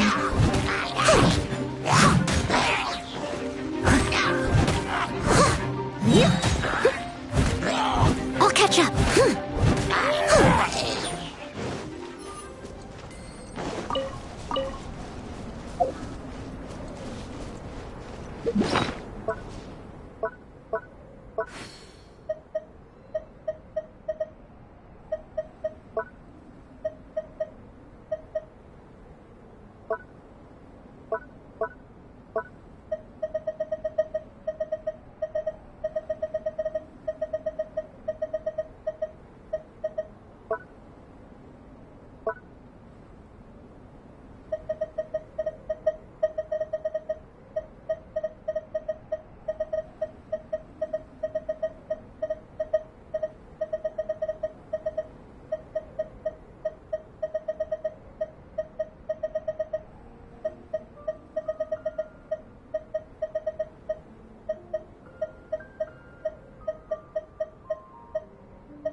I am a disgrace to the knights.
Stay right there. Let's end this quickly.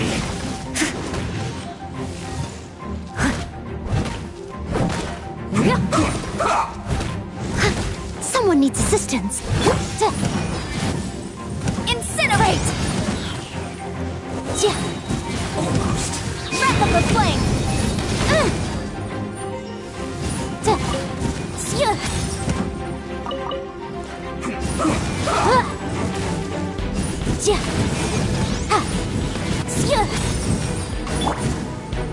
With the wind!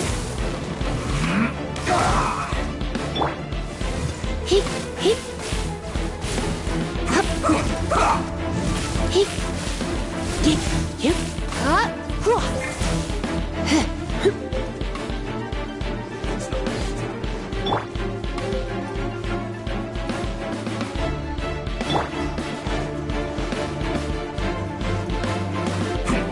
Leave it all to me.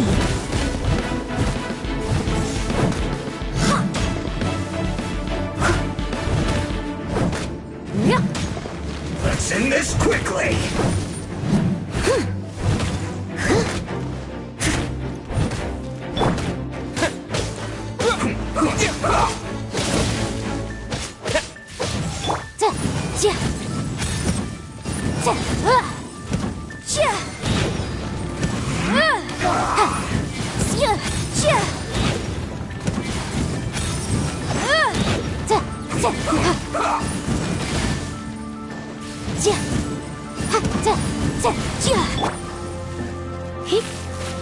Almost.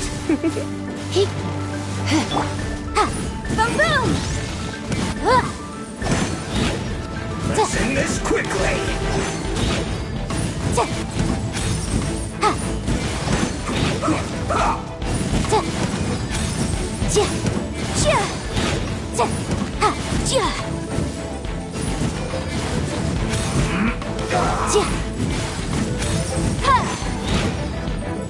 Don't waste time. The law has loopholes.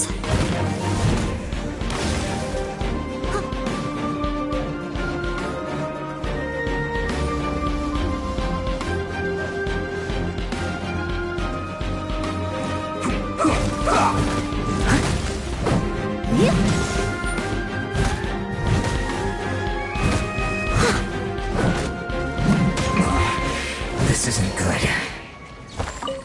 Someone needs assistance. All in a day's work.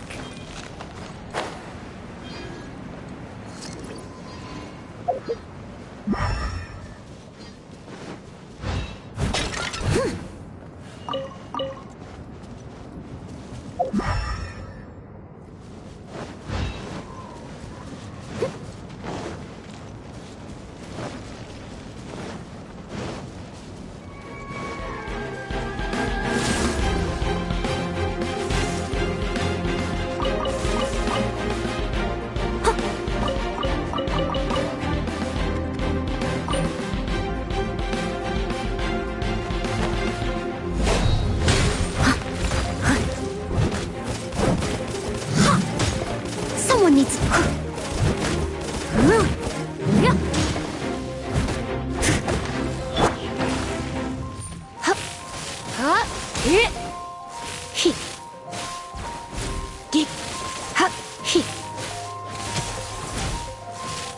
Don't be such a brute.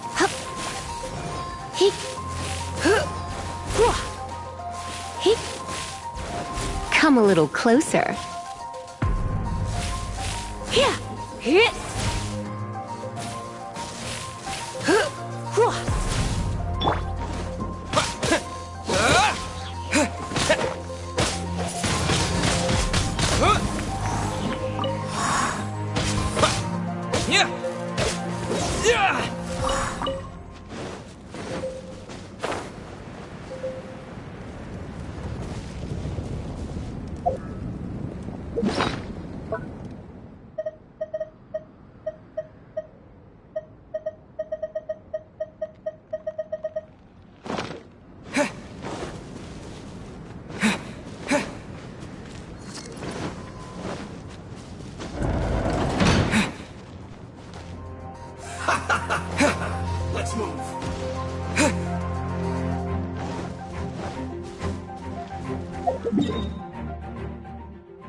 spark things up a little.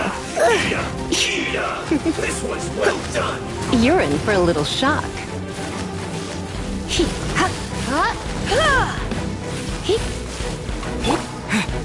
Roasted fried. Windblade! You need to Come hurry a little up. closer. This one's well done.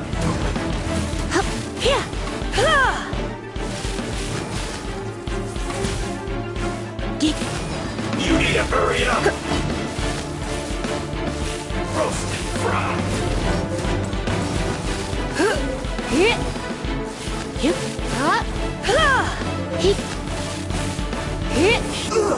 Feels clogged.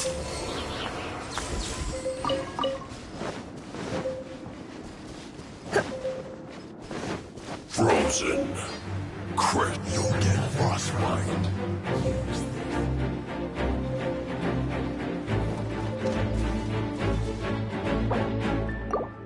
Frozen descent. Steady as Time stone. for a flash freeze. Frozen food. I must collect myself.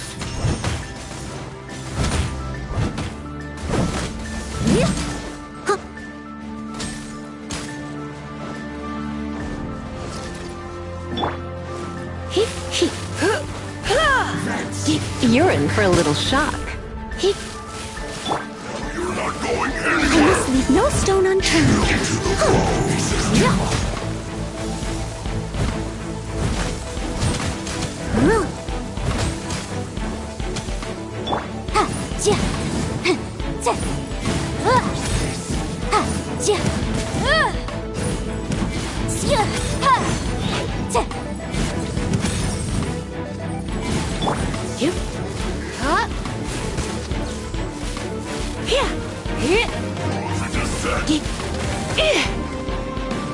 Flash frost.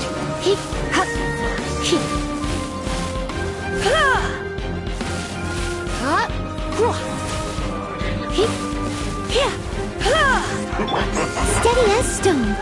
Take cover. Cold cut platter. Freshness preserved. Frozen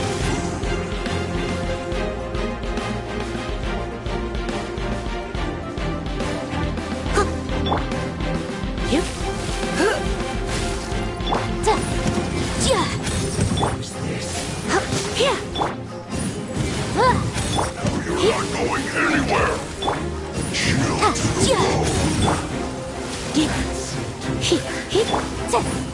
bone. Oh no. Disgusting. Who's this first? What an annoyance.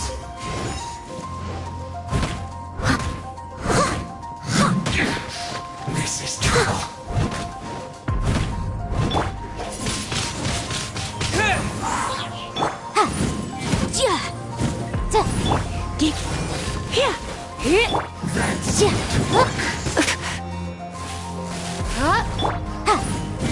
Incinerate!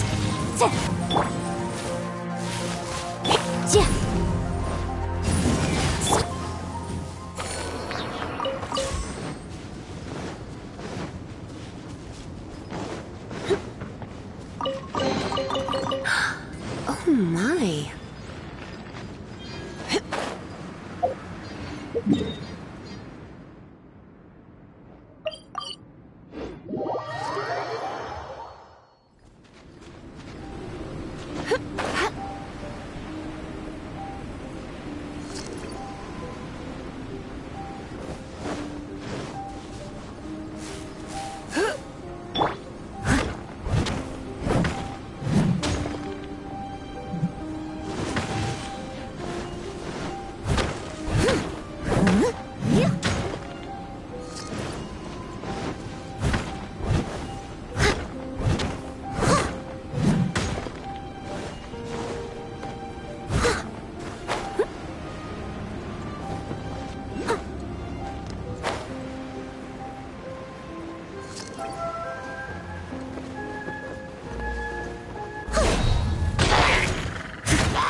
Someone needs assistance.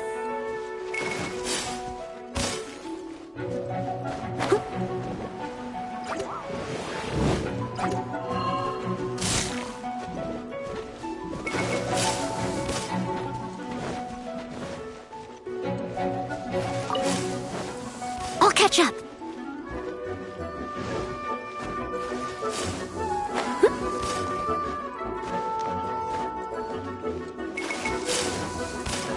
I must leave no stone unturned.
I'll catch up.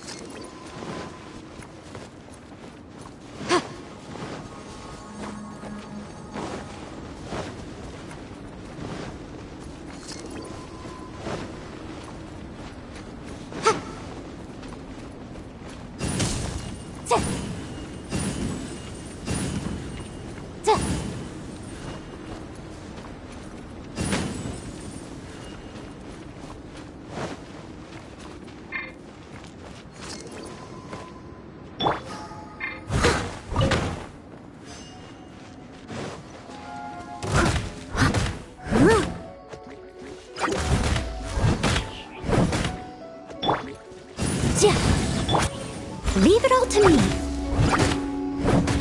Ha!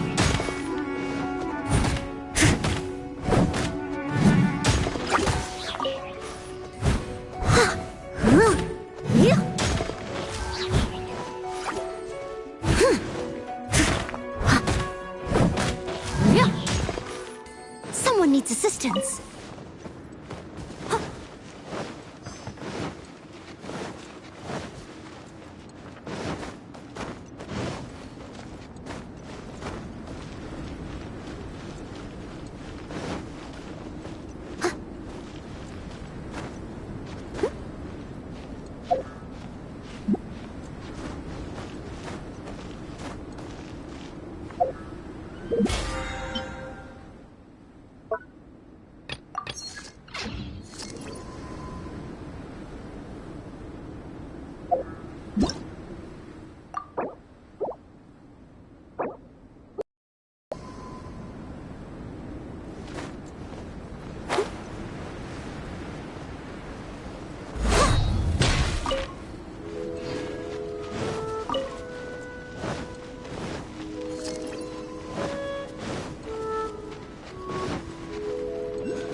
Someone needs assistance.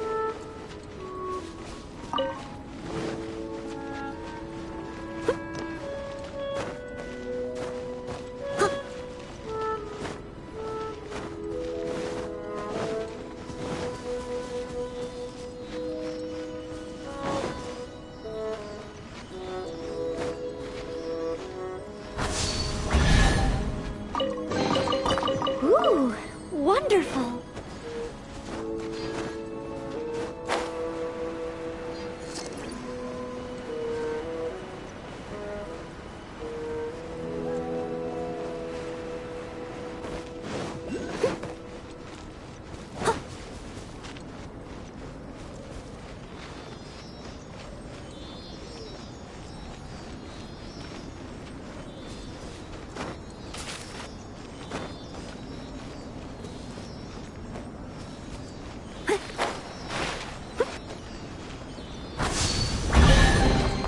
A little dusty. Best give it a spring cleaning. Yeah.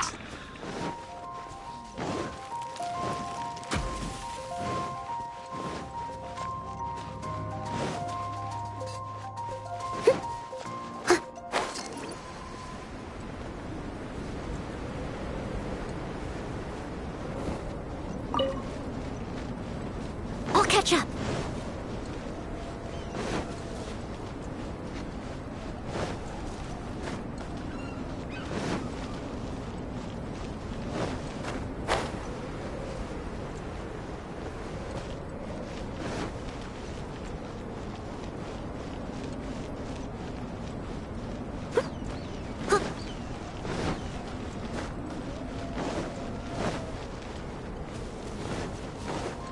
Let's begin. Come at me. I see through you quickly. Objection. You can't run. Well, try. Don't be a killjoy. We've only just begun. Time to clean up. That all you got? Someone needs assistance. Yep. I must leave I no see stone through you. unturned. Let's end this quickly. You can't run. It's not waste of time. Either try. That all you got? I'll catch up. Don't be a killjoy. We've only just begun.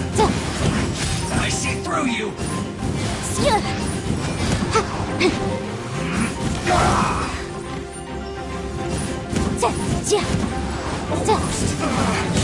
Looks like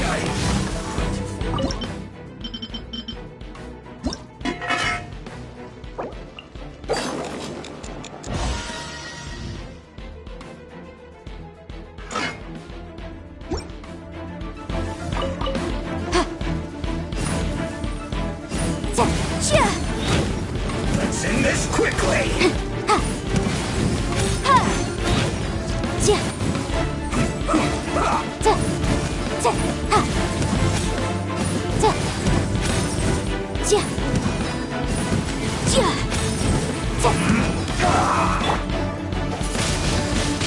Windblade!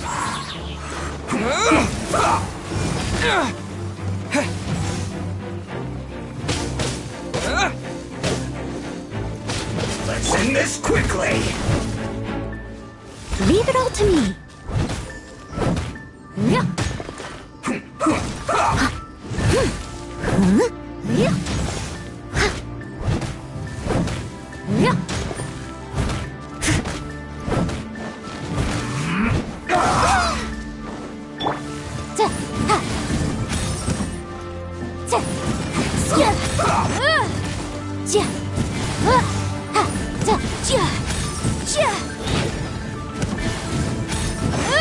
Let's end this quickly!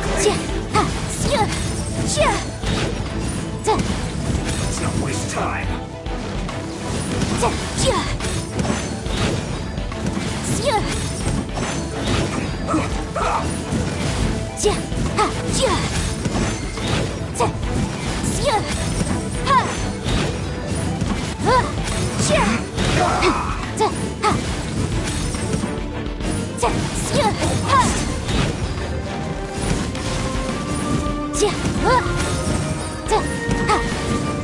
Let's end this quickly!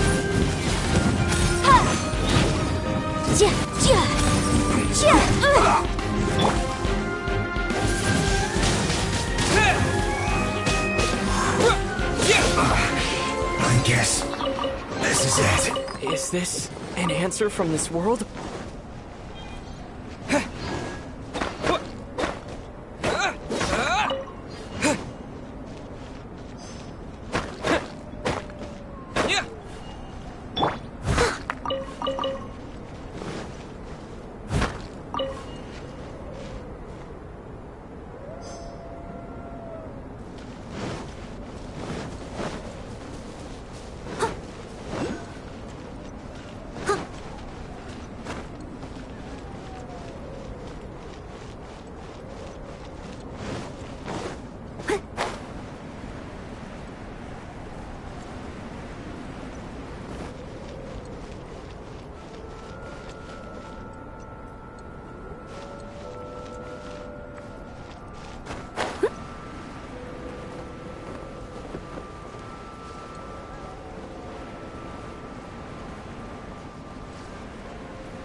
Someone needs assistance.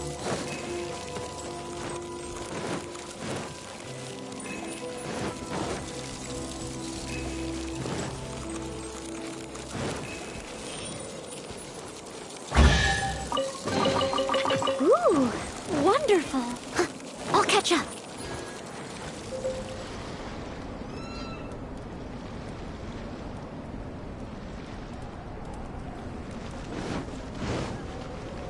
Someone needs assistance.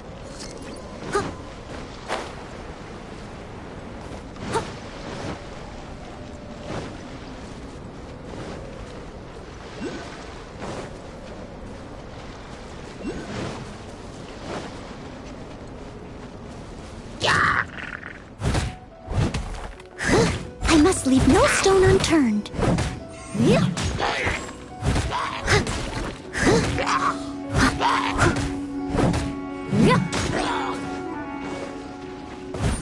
Someone needs assistance.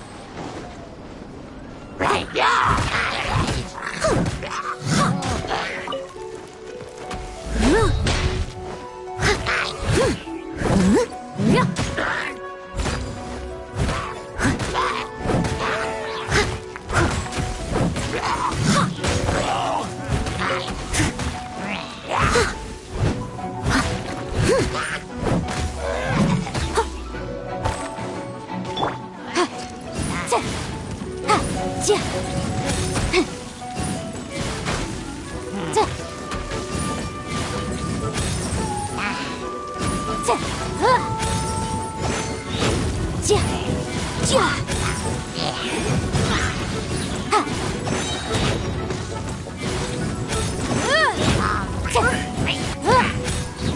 for your arraignment! Boom!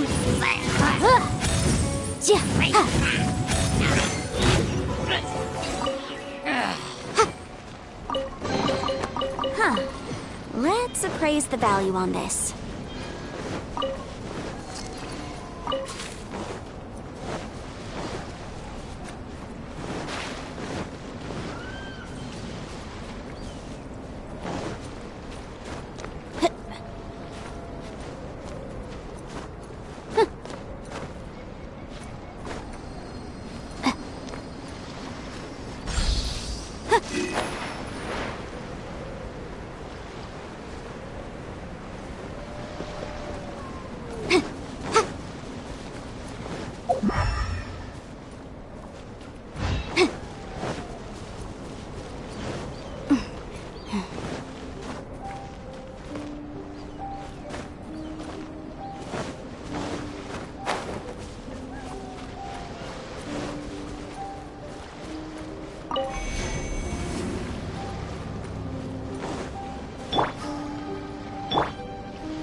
Someone needs assistance.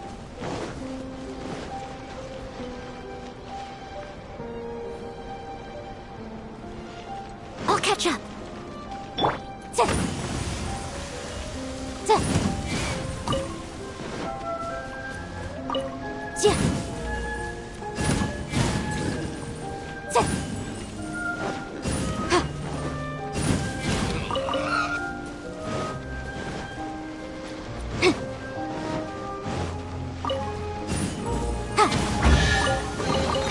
Remarkable condition.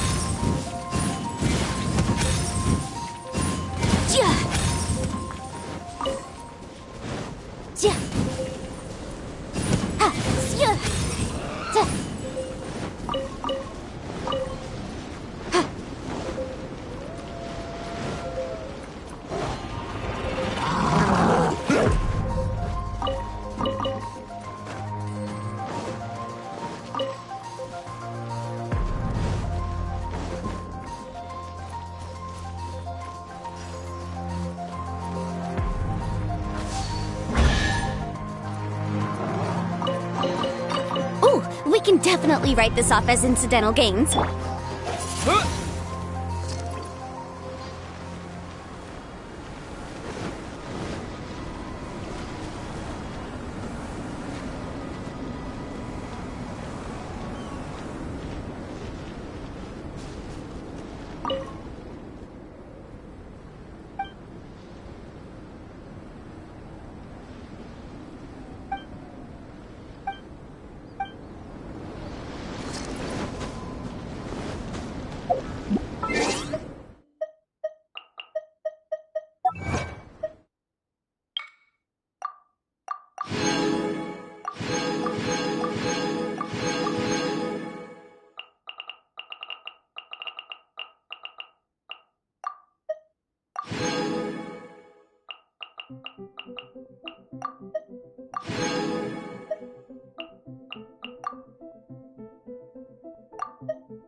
A reward on the road.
But my defense was watertight.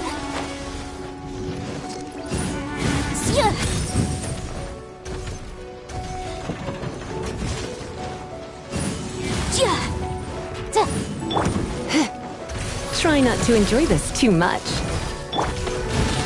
Someone needs assistance. Leave it all to me.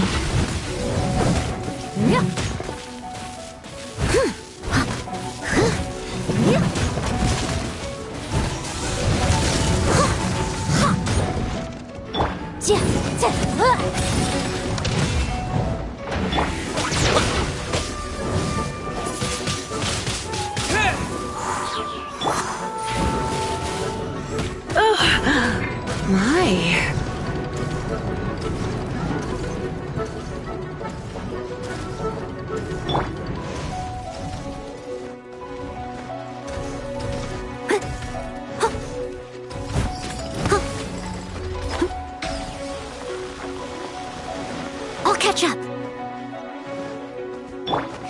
Objection!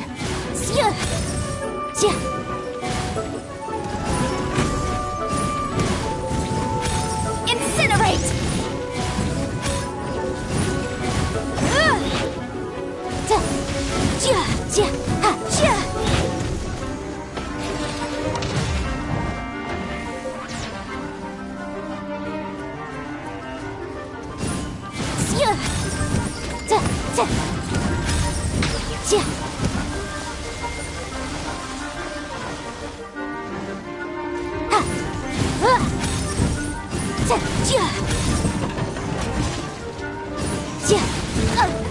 I object.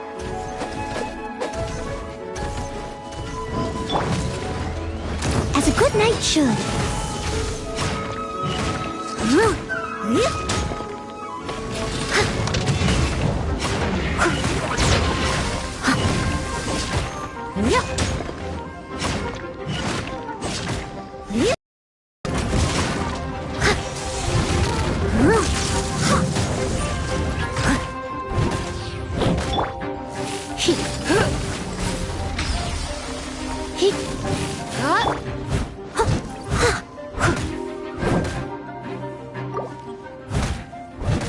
I must leave no stone unturned.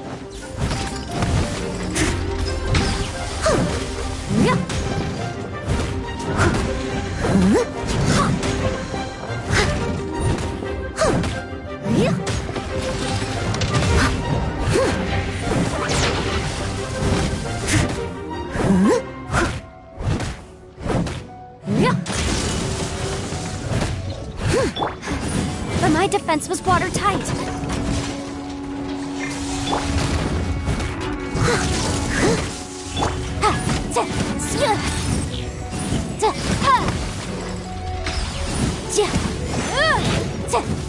Motion to compel.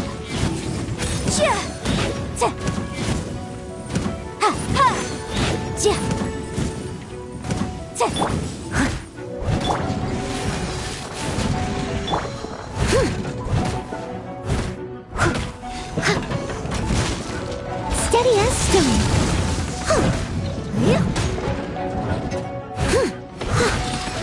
Someone needs a...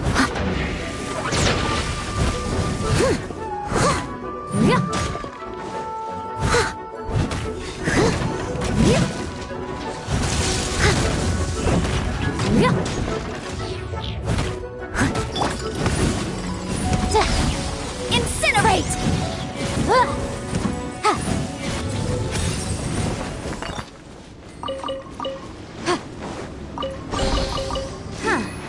Let's appraise the value on this.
Let's appraise the value on this.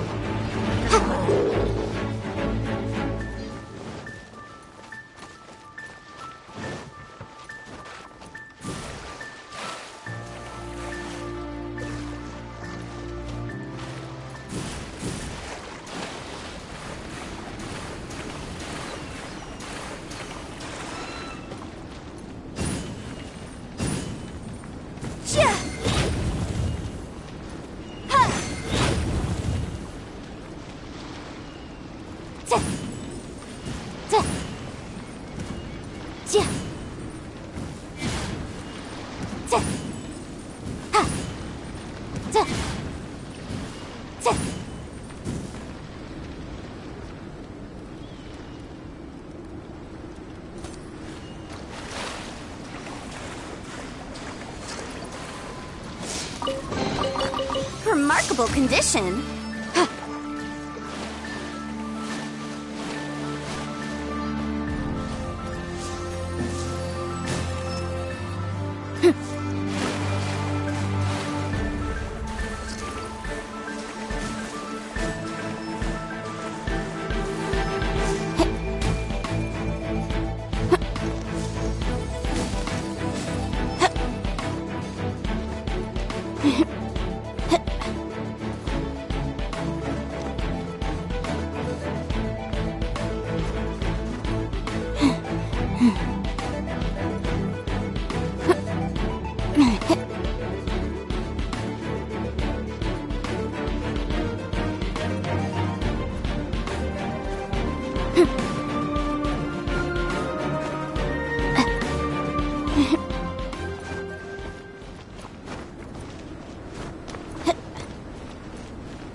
What the?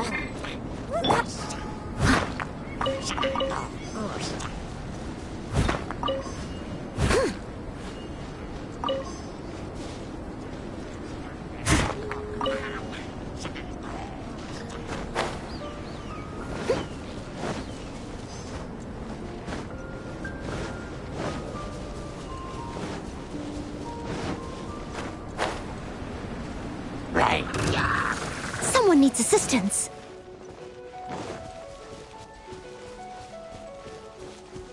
I'll catch up.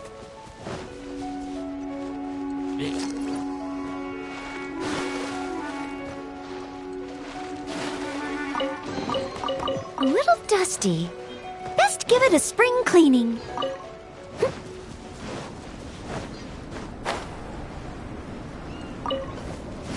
Someone needs assistance. No, my pretty.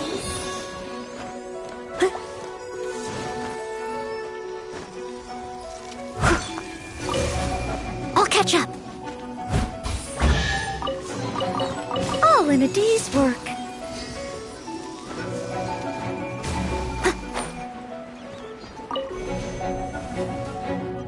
Someone needs assistance.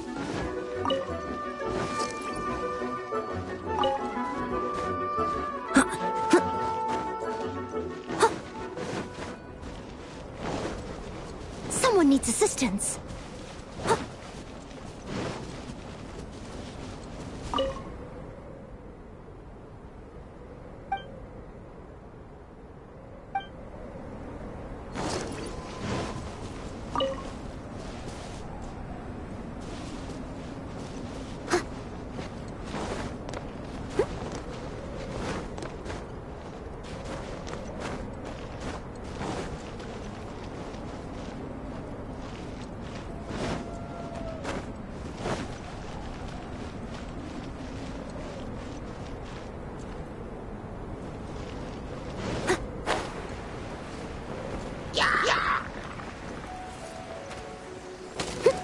I'll catch up.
Someone needs assistance.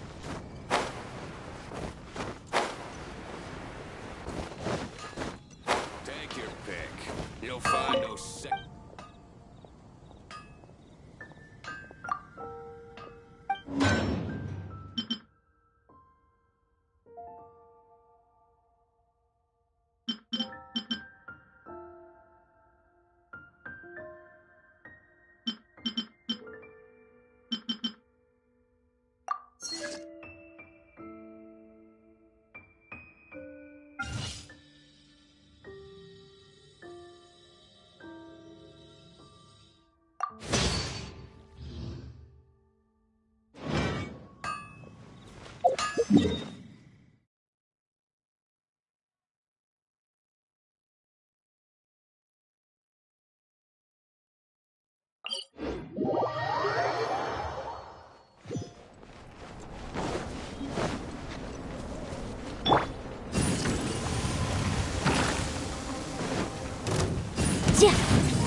Objection!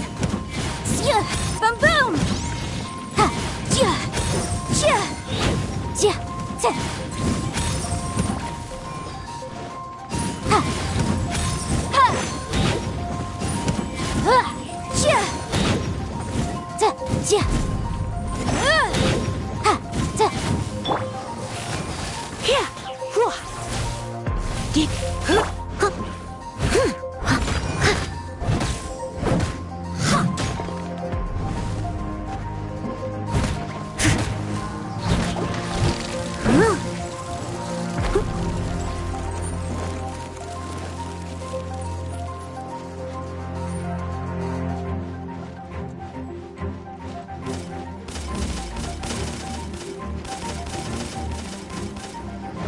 Someone needs assistance. I'll catch up.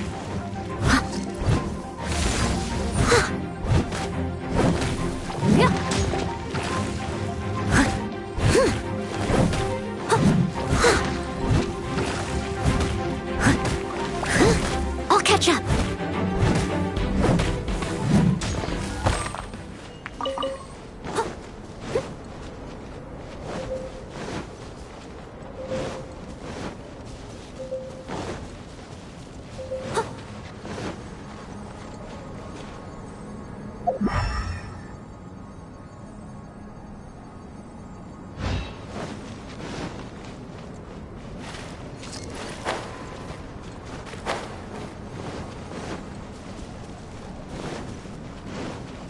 Someone needs assistance. Yeah. Ha. Ha. Ha.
We can definitely write this off as incidental gains.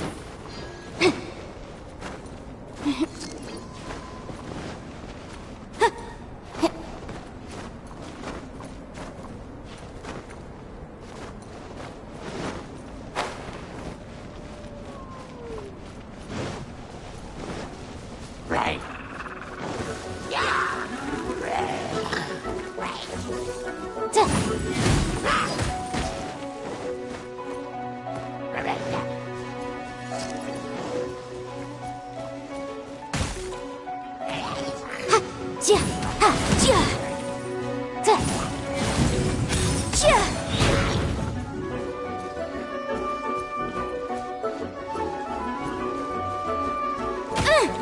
Yikes!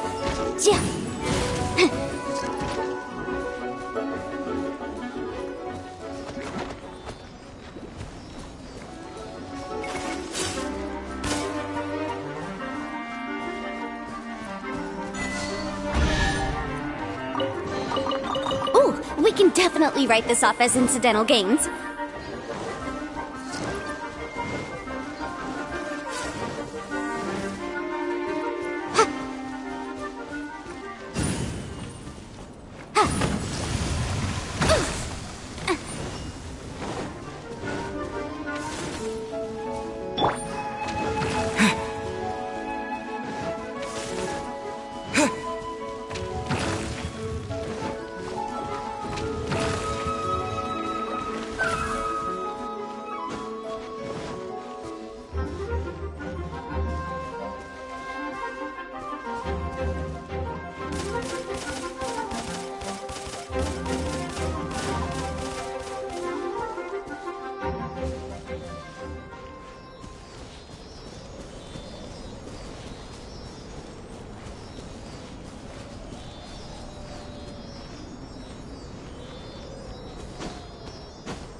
I'll keep this close.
A reward on the road.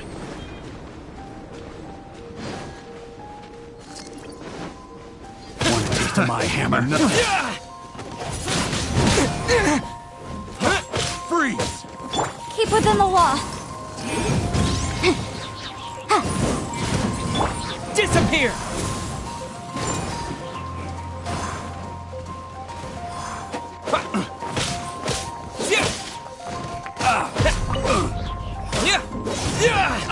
I messed up.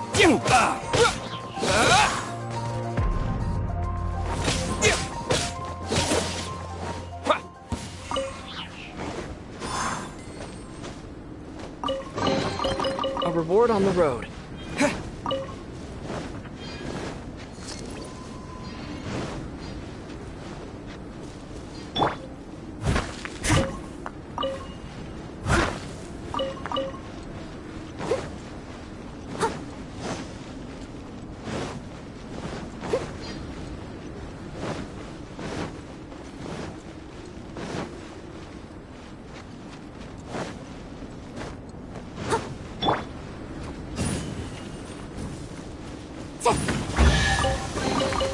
Ooh, we can definitely write this off as incidental gains.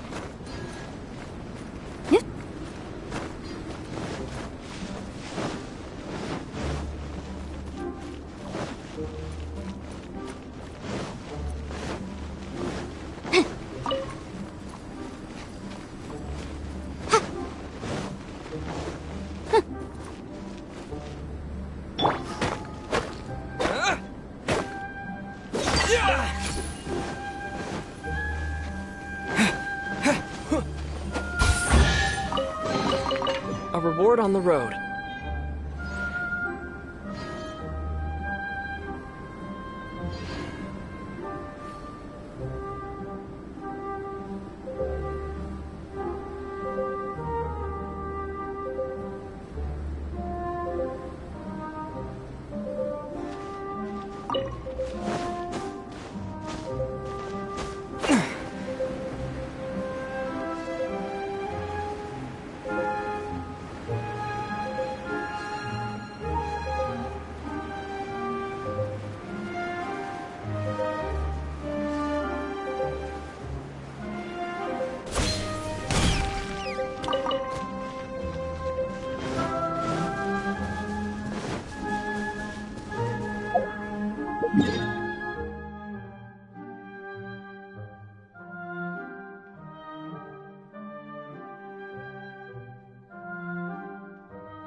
But my defense was watertight.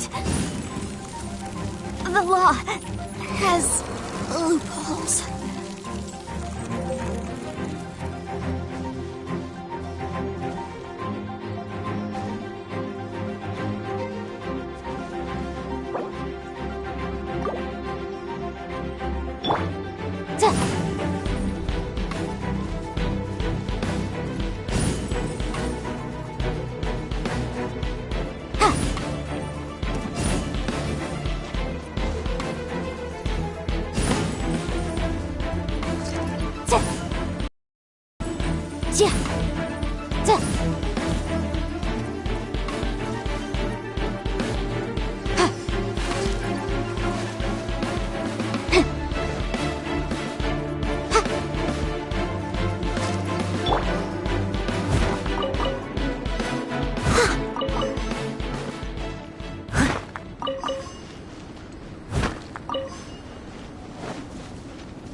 Someone needs assistance. Someone needs assistance.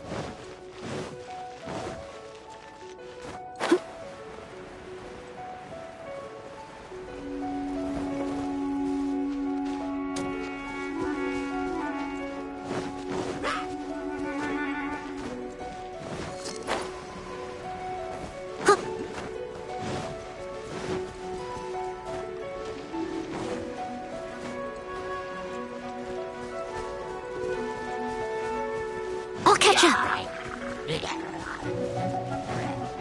Someone needs assistance.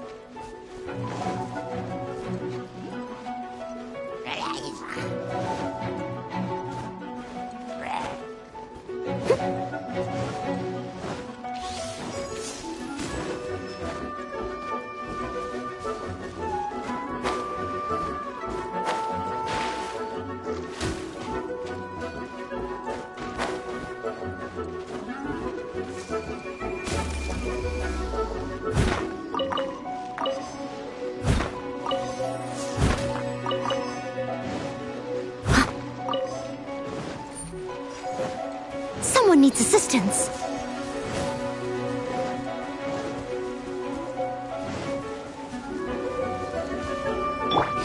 Objection!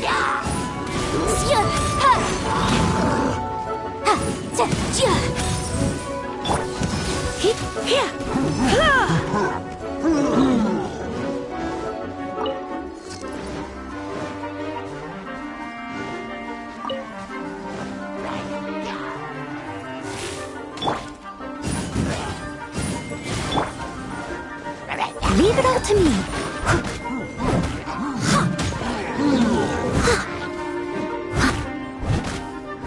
As a dutiful maid would.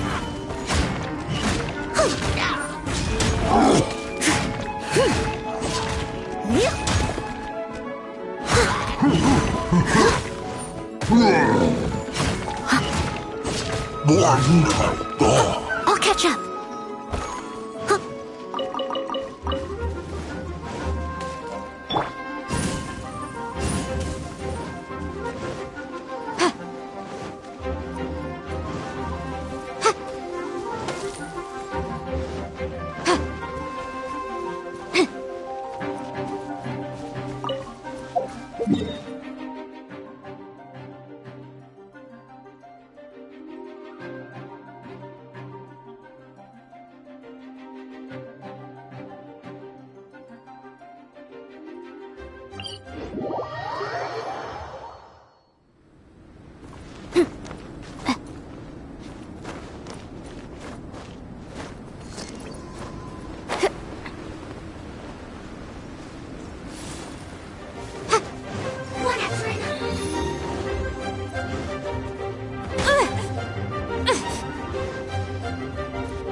Let's move.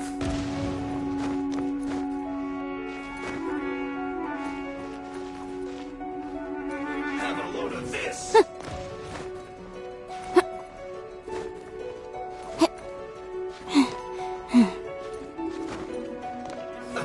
Let's move.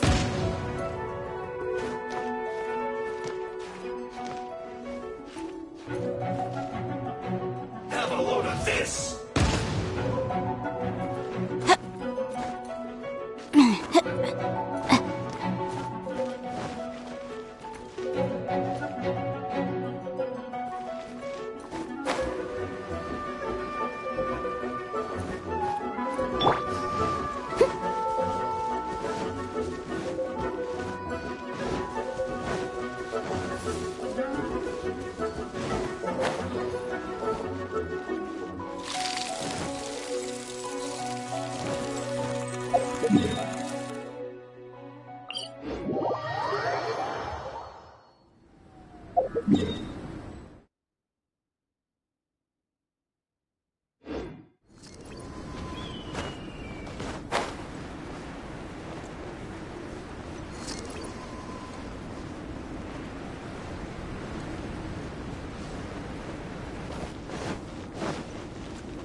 Someone needs assistance.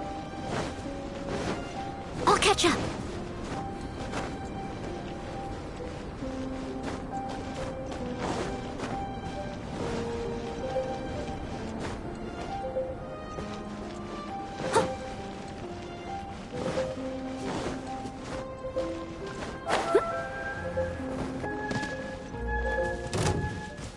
Steady as stone. Don't be a killjoy! We've only just begun!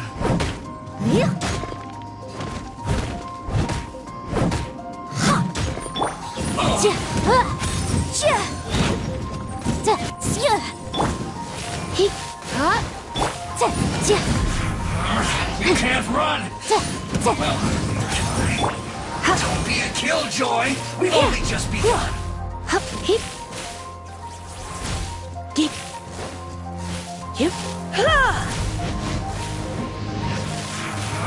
You can't run! Well, neither can I miscalculated.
Someone needs assistance.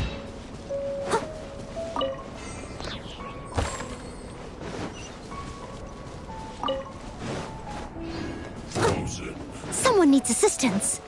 I'll catch up.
needs assistance.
Let's begin. Who's this? Trying to get careless. Have a load of this. Stand right there. Don't waste time.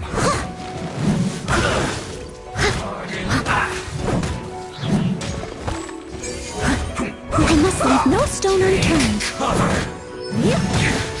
This is trouble. I'll catch up.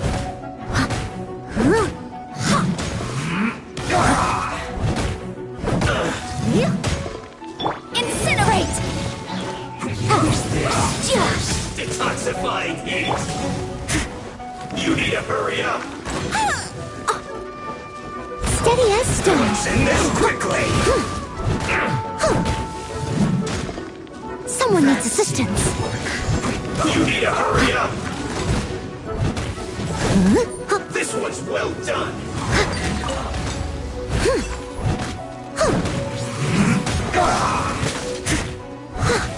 You need to hurry up. Roasted fries. That's going back in the wash. This one's well done. Don't waste time. Leave it all to me. Let's end this quickly. I'll catch up. Still talk.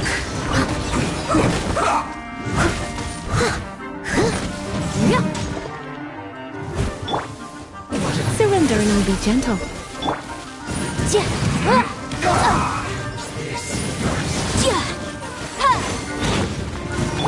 I must leave no stone unturned. Time to clean up.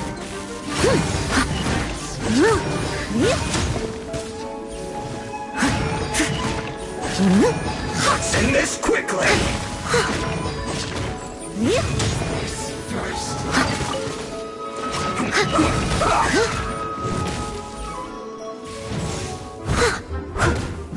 Leave it all to me.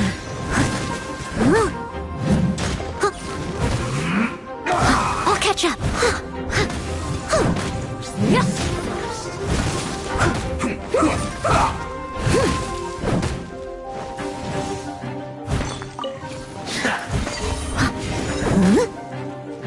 Almost. That's together. This is trouble.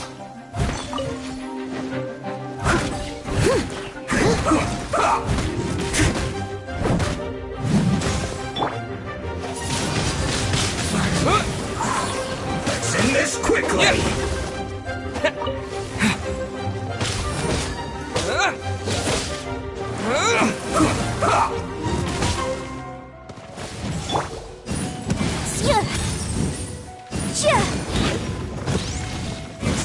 time. Inadmissible evidence!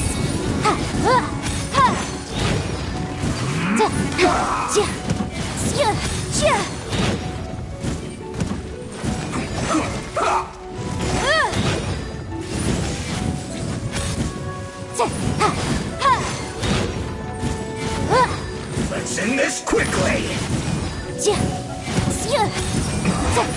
This isn't good.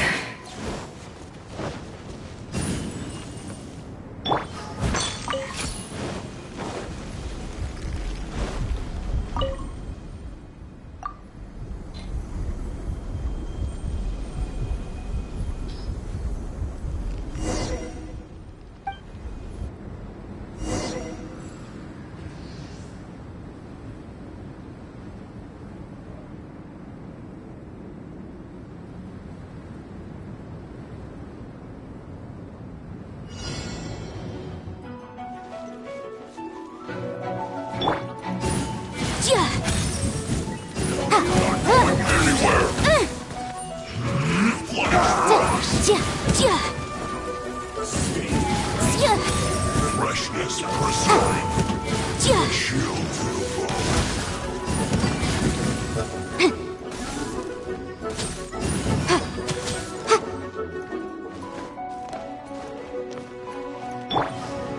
Let's end this quickly. Frozen descent.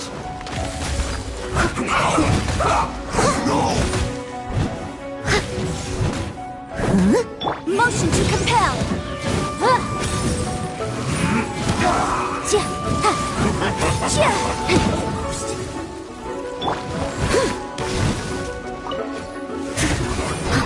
I'll catch up!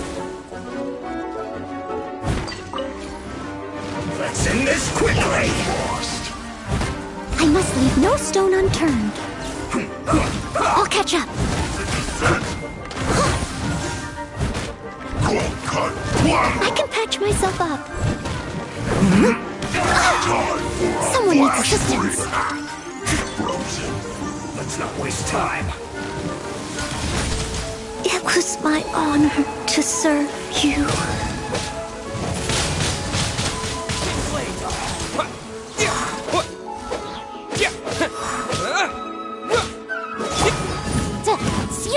Incinerate!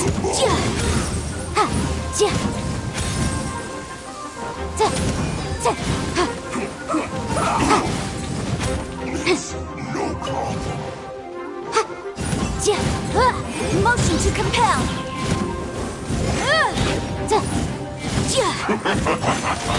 Let's end this quickly.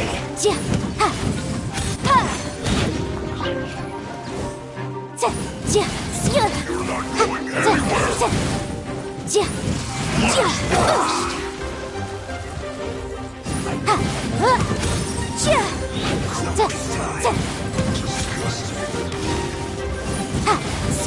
Incinerate!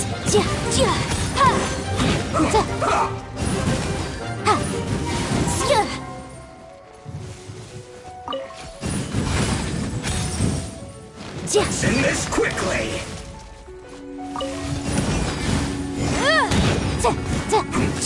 It's a jury.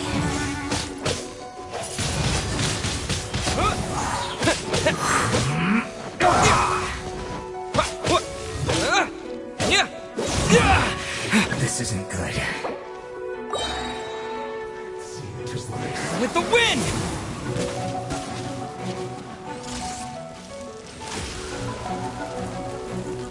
I can patch myself up. Steady as stone. It's time for a flash.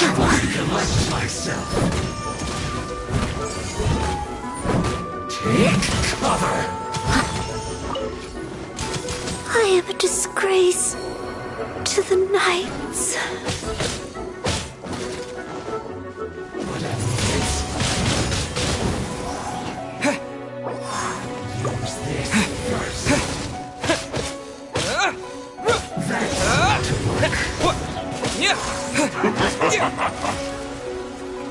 Use this first.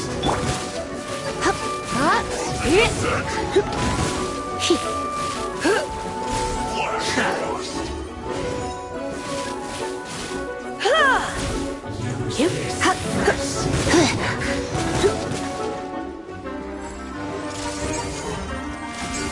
must collect myself. Cover. Now you're not going anywhere. Freshness preserved. Chill to the bone.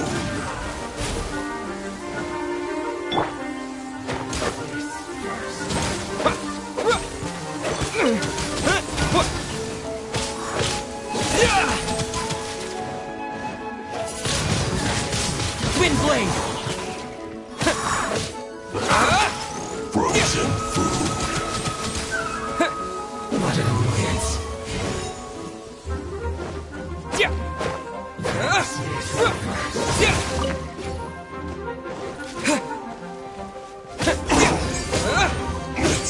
I must collect myself. Cover. This is trouble. Warm.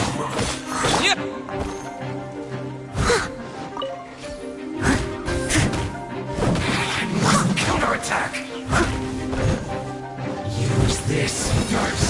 It was my honor to serve you.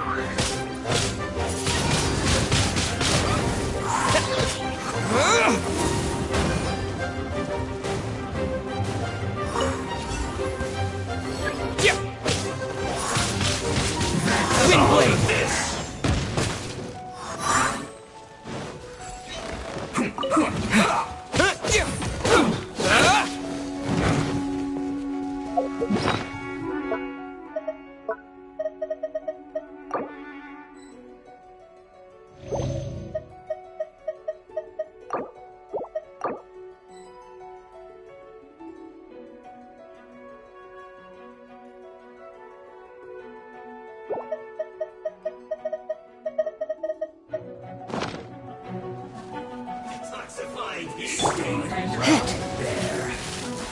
Hit! Let's not waste time. Hit! Take cover. Hup! Get here! You need to hurry up. Hup! Hit! This one's well done. Come a little closer. Let's end this quickly. Use this first.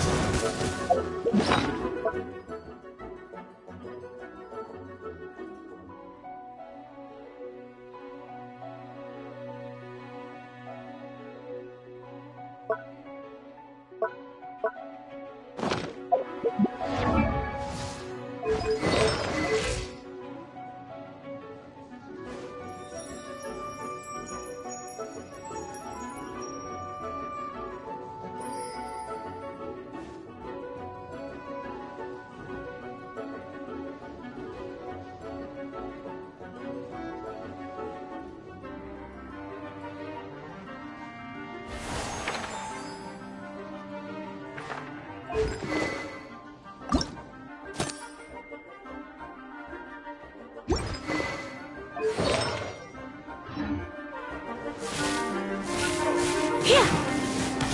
Hit! That seemed to work. This was well done. Use this first. Roast and fry. You need to hurry up. This one's well done.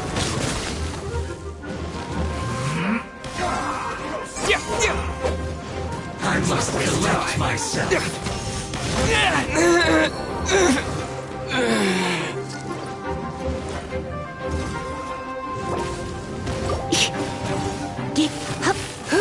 You're in for a little shock. Come a little closer. You're in for a little shock. Almost. I have some for you too.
Such fair weather. Why don't we do a bit of sunny work? Oh, what sort of work is that, you ask? Well, anything that makes you feel bright and sunny, too.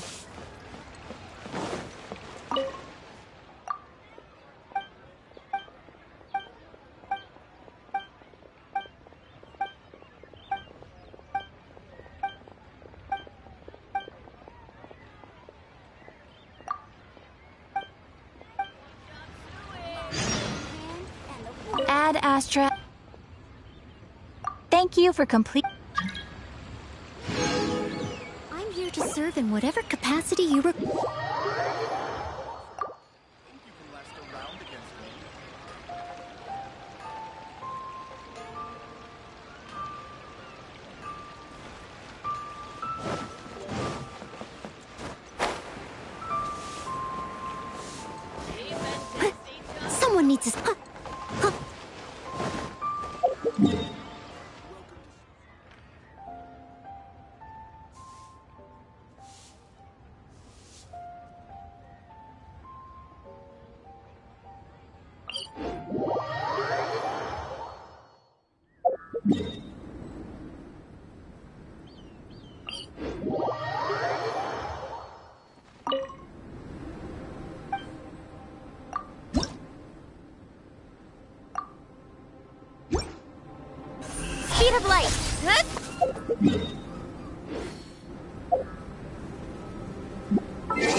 I'm all for work-life balance.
Ad Astra.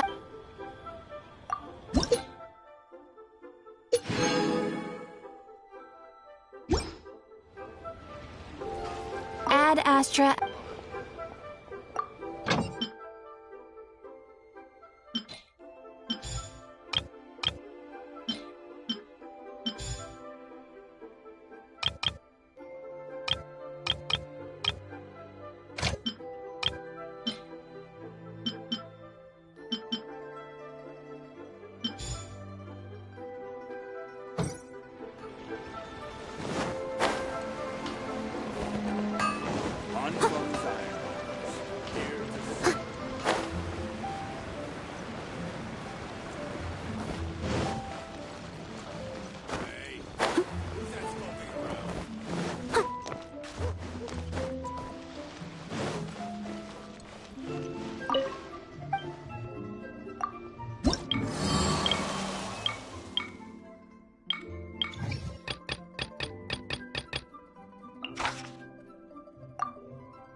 Leave it to me.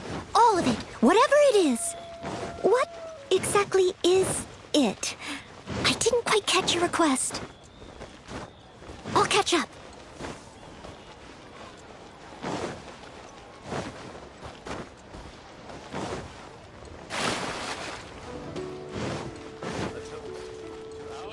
Try something new.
may have...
Someone needs assistance. Try your luck betting on Jade?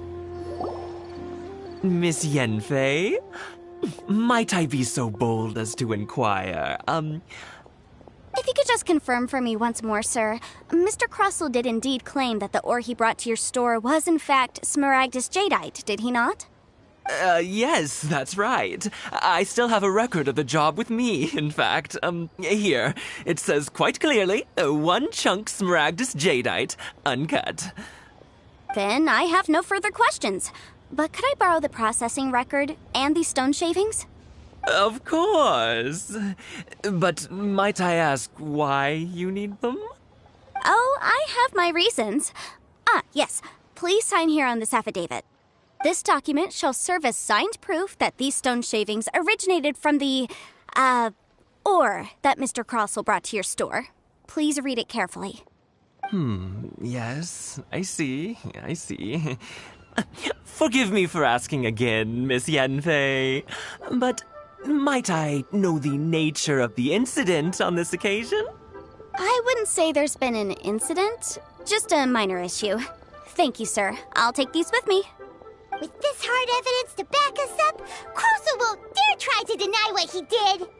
On the contrary, this is far from sufficient to build a case. We need to find something a little more compelling. If you want to make jewelry, you need a professional jewelsmith. Let me think. Jewelry. Nope. Aha! Got it! Singxi. She often helps people to find a jewelsmith. Let's go pay her a visit. Well, that was quick. How come you know so many people? Because lots of people come to me for legal advice every day. As you know, Liyue Harbor is the city of contracts. And contracts, well, I should say laws, are very important to us. But the amendments made by the Tianquan to our laws are unnecessarily complicated. How can I put this?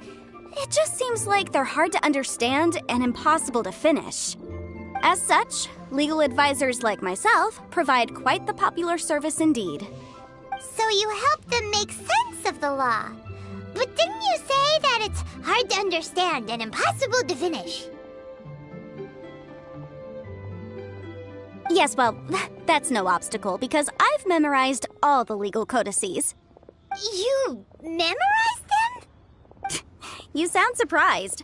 Knowing the law inside out is a legal advisor's bread and butter, you know?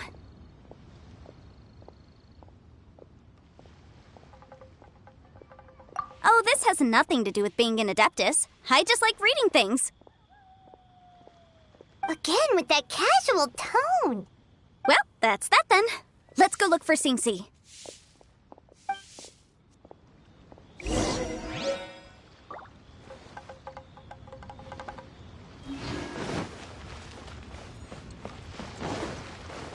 Try your luck betting on Jade? Someone needs assistance.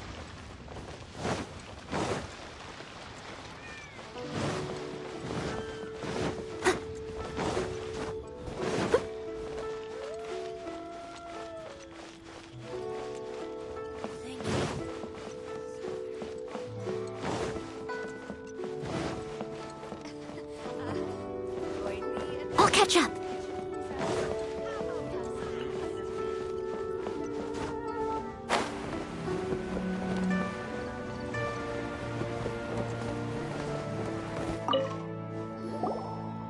Oh, Miss Yanfei, it's you. Has something happened? Did the client from last time, Have no further trouble from then on? Yes, of course. I'm just here to ask you a few questions. Has a merchant by the name of Crossel asked you to put him in contact with a jewelsmith recently? Crossel? Yes, I remember him. He's a merchant from Snezhnaya, no? Yeah, he came to me with a chunk of something he called Smaragdus Jadeite. The design of the hairpins that he gave me was quite intricate, so it took me some work to find someone who was up to the job. Eventually, I found an older jewelsmith who made them exactly according to his specifications. This order was on hold for a very long time, and only completed quite recently, which is why I remember it so well. Doesn't seem like there's any evidence to be found here. Miss Singsi, I'd like for you to confirm for me once more. When Mr. Crossel commissioned you to find him a jewelsmith, did he or did he not assert that the material he presented to you that day was called Smaragdus Jadeite? Yes, I'm sure of it. The hairpins were made using many expensive materials, and the asking price was quite high, so we had to put this transaction on record with the Ministry of Civil Affairs. Mr. Crossel wasn't very familiar with the necessary procedures, so I filed it on his behalf. I also kept a copy for my own records. See for yourself, the item is called Smaragdus Jadeite Twin Phoenix Pins. The inlaid gemstone is recorded as Smaragdus Jadeite. The document even has the official seal of the ministry on it. Thank you, Singsi. Now, could you let me borrow this document? Sure, it isn't serving much purpose here anyway. I take it then that there's been some more trouble? Nothing you need to worry about, just a minor issue. I'll return your document as soon as I'm done with it. Thanks again. Why is everyone's first reaction always to assume someone or something is in trouble?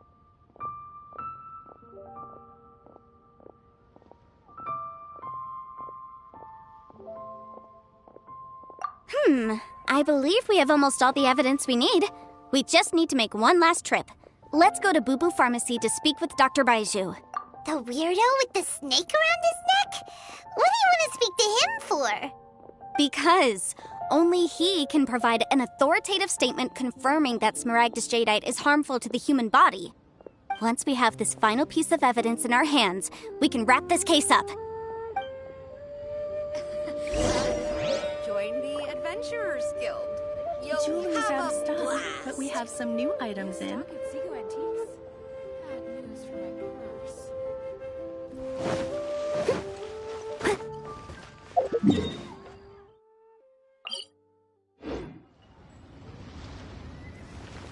Someone needs assistance.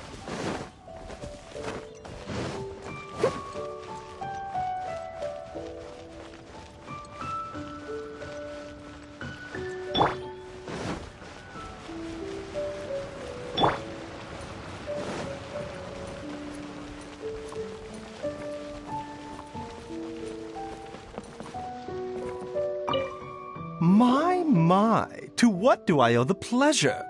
Though I'm afraid that if you're looking for our little Chi-Chi, she's out gathering herbs. And if it isn't Miss Yanfei as well, now that's an even rarer honor. What business brings you here, might I inquire? Some charlatans peddling ineffectual medicines again, no doubt?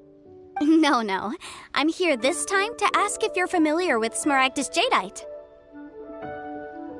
Smaragdus Jadeite? Why, yes, there is some information about it included in the 6th commentary on the 7 Mountain Treatises. The 7 Mountain Treatises states that this substance springs forth from stone marrow within the mountains and will bring disaster to any mere mortals who touch it. It is abundant in elemental energy, so if someone without a vision is in contact with it for a prolonged period, best case scenario, they fall ill. Worst case scenario, they'll suffer great changes in personality and their illness will only ever get worse. Anyway, I'm sure you didn't come all this way just to chit-chat. Knowing you, Yanfei, and given the specific nature of your question, I suppose that you're about to ask me to write an official affidavit attesting to the pharmaceutical peculiarities of Smaragdus jadeite? That is indeed the case. If you would be so kind, Dr. Baizhu. No trouble at all. It's just a single document. Won't take me a moment. I would mention, though, that you are not the only one who's developed a curiosity for Smaragdus jadeite recently. A Snezhnayan merchant came to ask me about it not long ago. But after I gave him my reply, his expression shifted to one of remarkable disappointment. I wonder, Miss Yanfei, if your pressing business might be related to the Snezhnayan merchant? Ah, you needn't concern yourself about that, Dr. Baizhu. Thank you for penning us that document. I'll make sure to compensate you in due course. You're too kind. Take care now.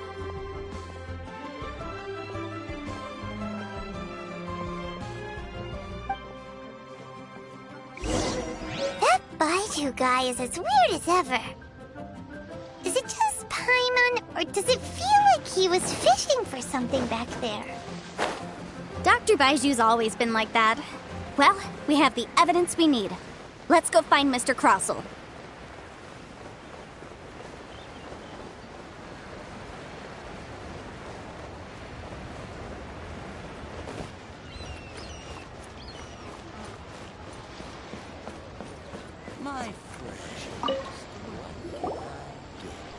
Miss Yanfei, have you finished your investigation? I trust you will now be in a position to assess the compensation due.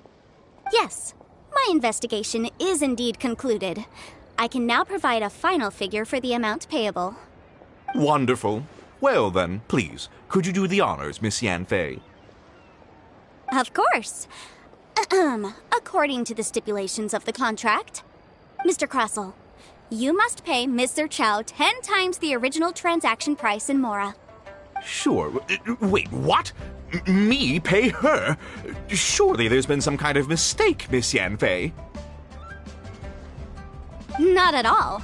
According to my investigations and the material evidence that we've gathered, the substance claimed to be Smaragdus jadeite that was inlaid within the Smaragdus jadeite twin phoenix pins that you rented out to Ms. Zerchow was, in fact, Smaragdus nephrite. Now, the contract states very clearly that 10 times the price shall be paid should the article not be genuine. Accordingly, you are liable for this sum, which is payable to Ms. Zerchow in Mora. Material evidence? What material evidence? Why, Miss Yanfei, you cannot frame me like this. I spent a huge sum to obtain that Smaragdus jadeite, and yet you claim that the ore inlaid on the hairpins is somehow fake? I demand to see your evidence. Indeed. Only a testimony from an expert witness involved in the processing of the ore can serve as an authoritative assessment of whether it is genuine. Traveler, please produce the evidence in question.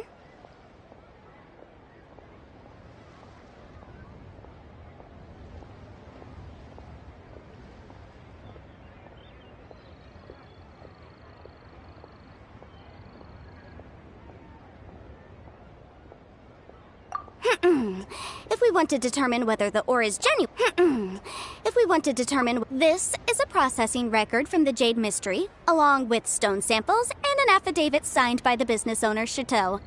Seriously? Even the boss there couldn't differentiate between Smaragdus jadeite and Smaragdus nephrite. How does this prove anything?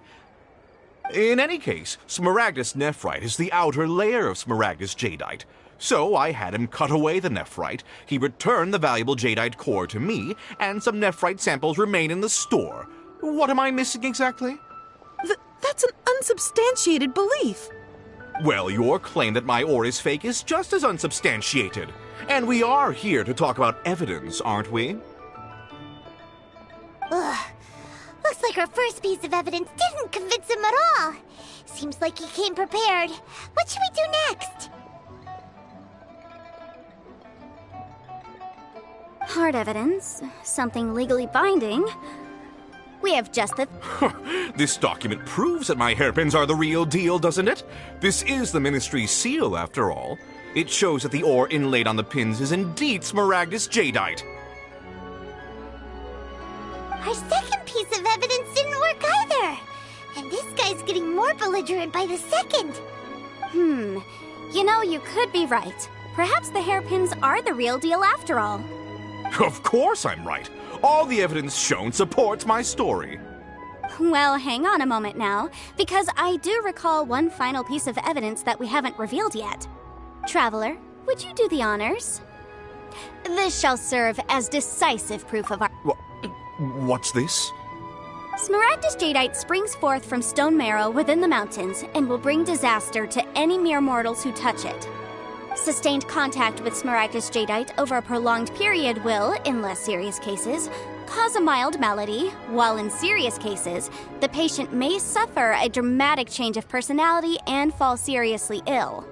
Mr. Crossell, were you aware of these peculiar properties of Smaragdus jadeite? I had no idea.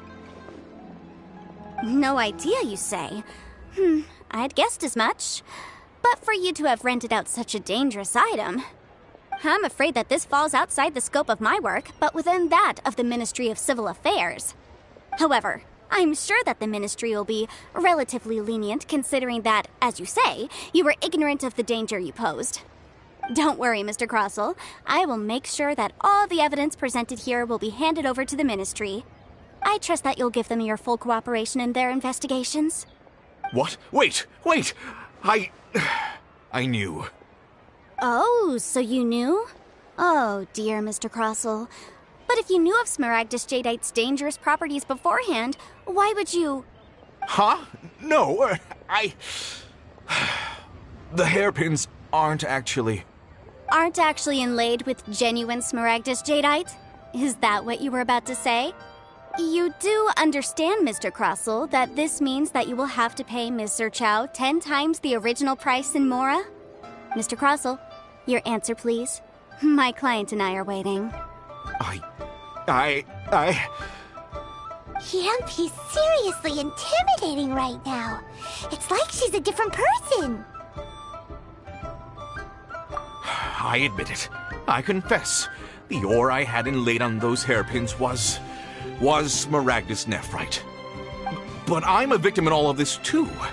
I invested a great deal of time and money into acquiring that small amount of Smaragdus jadeite in the hopes of turning it into a piece of jewelry that would fetch a fine price.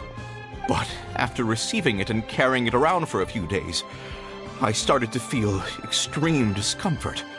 I couldn't sleep a wink or eat a single bite. I was in a constant state of agitation, too. I went to Boo Boo Pharmacy to get my out, only to discover that this sort of stone cannot be worn as jewelry. But how could I let all that money go to waste? That's why I had another pair of hairpins made from Smaragdus nephrite, which is almost indistinguishable from Smaragdus jadeite. I kept the real Smaragdus jadeite in a specially made box. I daren't touch it again. I was worried that someone would see through it, which is why I only dared to rent them out, not sell them. And then to top it all off, Zerchow lost the hairpins after I rented them out to her. Exactly! If they weren't the real deal... I didn't want to either, but when if word got... All right, let's cut the appeals phase right there. I failed to see what bearing any of this has on your transaction with my client. According to the contract, you must pay Mr. 10 times? Crossell looks like he could faint any second. As for me, according to my contract with Ms. Zerchow, 20% of that sum will go to me. 20%? That's as much as I spent on that Smaragdus jadeite. There's no need. It's fine. You don't have to pay me that much, Mora.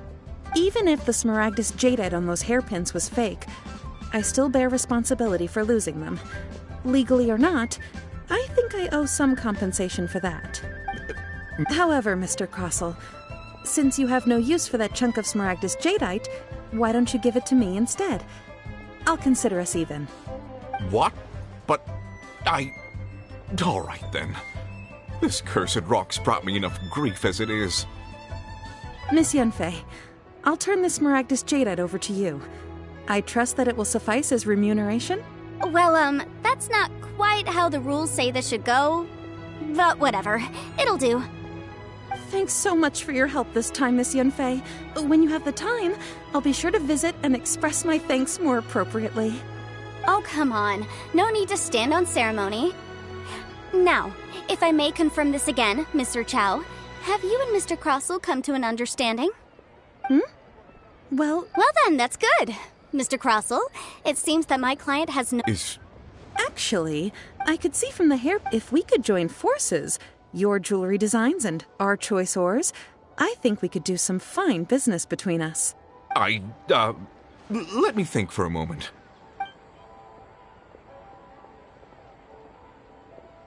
Well, that's that. And we've got the Smaragdus jadeite that Granny wants too. Exactly. The right solution depends on your perspective on the problem. The objective of my client, Mr. Chow, an Adeptus. Liyue Harbor is now a city ruled by humans. The title of Adeptus means precious little to me compared to my job as a legal advisor. In any case, don't you think that the Liyue Harbor of today needs legal consultancy far more than it needs adeptal powers? Paimon can think of someone who would definitely disagree with your reasoning. Well, since we got what we came for, it's time to pay Granny a visit. I bet she's been on tenterhooks for a while now.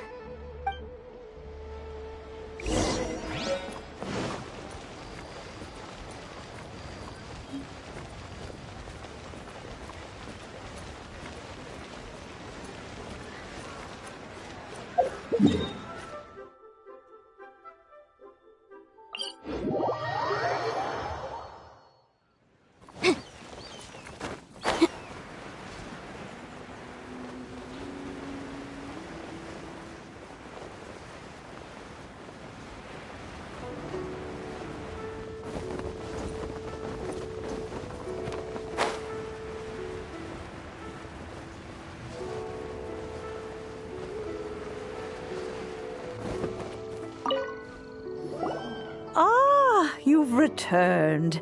How did it go? Were you able to find the Smaragdus jadeite? Good, good. Then we have all the materials we need. Well, if we're all set, Granny, I'll get going now. Got a ton of clients waiting for me back at the office. Oh, you? All right, then. Go see to your business. Granny should be able to handle the rest. I'm off then. Bye! Oh, yes, Traveler. Make sure you don't lose the business card I gave you. I've been looking into the laws of other nations as well. If you should ever bump into any trouble with the law, come find me directly. Regulars get discounts, too. Come now, child. Are you leaving or are you not?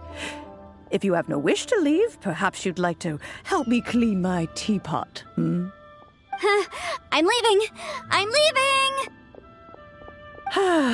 That child.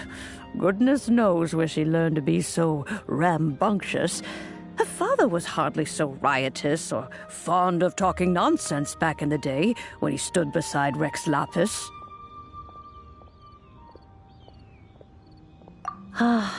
Indeed she is. Liyue has changed, and the Adepti must also learn to change. Yanfei might be overly garrulous, but she is also the most intimately acquainted with the city among us all. Liyue is not the same place I once knew. All right, then. Let us speak of this no more. Back on topic. I believe that I still owe you a little gift. Oh, Paimon's so excited! It is but a single teapot. It shan't take long at all. Just wait here for a moment.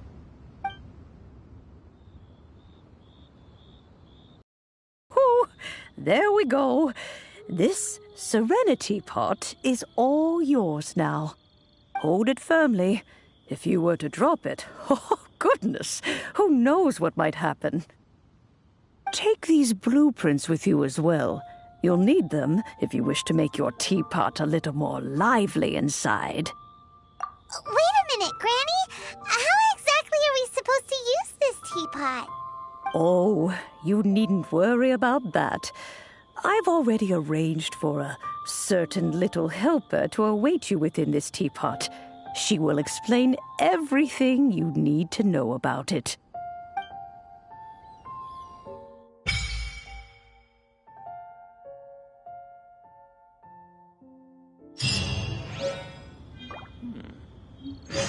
Peaceful neighborhood.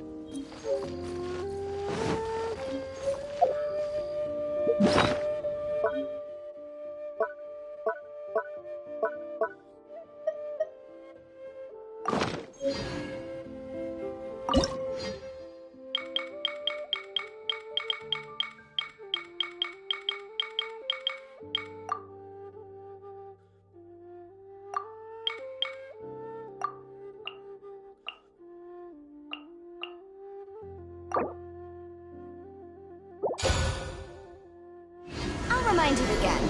The law can be...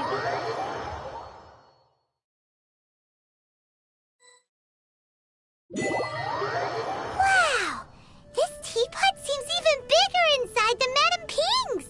There's even a great big house in the middle, too! Huh. But there's just a whole load of nothing around it.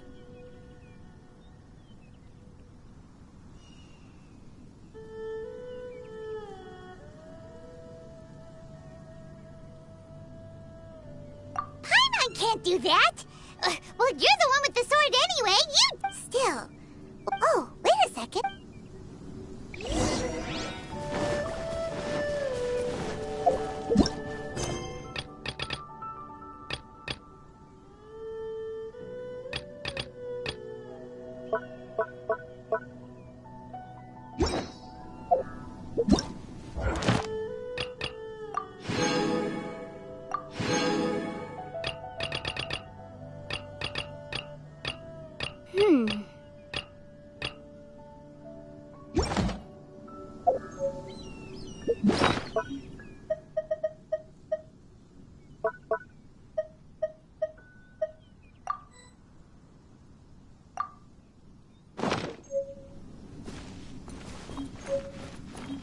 Well, it seems that we have a visitor. It's a huge finch! Excuse me, I am not a finch. I am a teapot spirit, and you may call me... hang on a moment. What am I supposed to be called again? Oh, call me. I suppose you may call me Tubby. So you're the little helper Madame Ping mentioned? Madam Ping? Oh, you must mean Ping. Yes, she did summon me here. She told me much about you. You may leave all matters regarding the upkeep of this realm to me. Your journey may be far from over, but at least this way you will not want for a comfortable place to sleep each night. Though it is the Adepti who create realms such as this, they generally do not have the time of day to attend to the banal matter of their maintenance. Thus, we teapot spirits were created to help guard their realms and manage their affairs. You may consider me a butler, if you will. Now, allow me to explain this realm to you. Have you any blueprints on you? Specifically, blueprints with beautiful rooms, chairs, and the like. As long as you have a blueprint, you can refashion this realm however you please. Blueprints? Oh, that's right! Granny handed us some when she gave us the teapot, didn't she? Let's take them out and have a look. Yes, these are the blueprints. Just commit the image of the objects to memory and prepare the necessary materials. Then simply release the thought from your mind and the object in the blueprint shall appear within this teapot. Wow!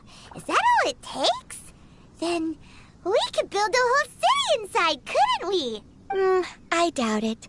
A golden-eyed Adeptus explained this to me at some point in the past. He said that even though subspace creation is a product of adeptal power, even that has its limits. This world is not a true one, after all. It provides merely a moment of brief respite from the mortal realm, not a means of escaping it entirely. A golden-eyed Adeptus? Paimon wonders who could that be?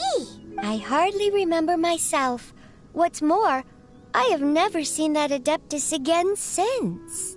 Well, let's not dwell on that. If there's anything you...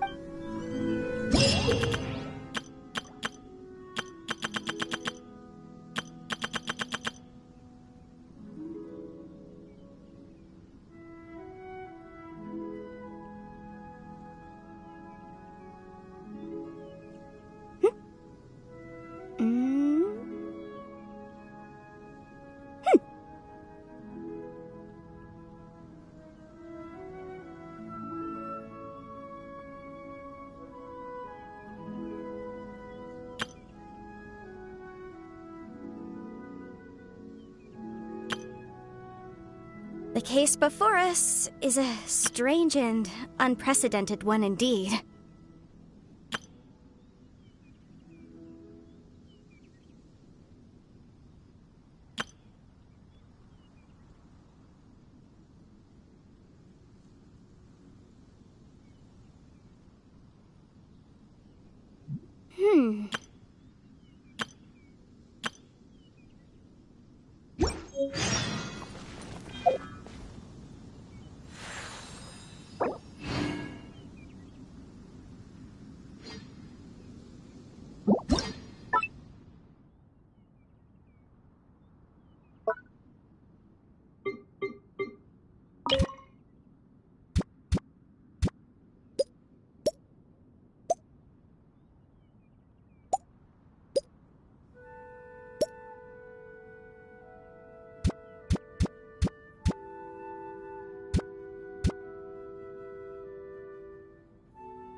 Oh, when did you arrive?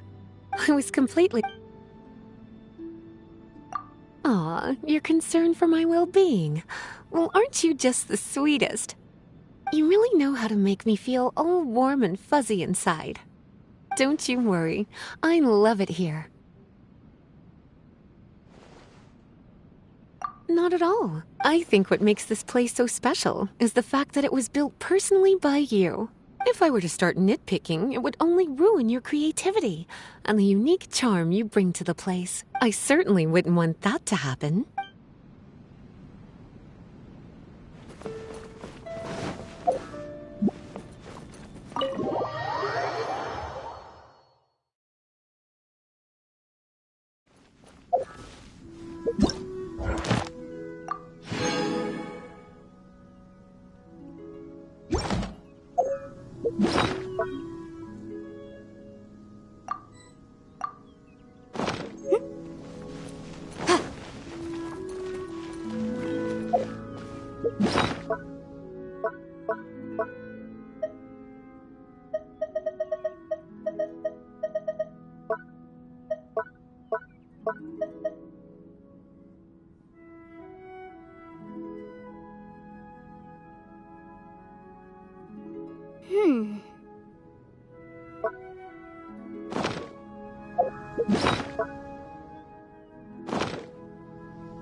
Maybe you're not...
If you ever have...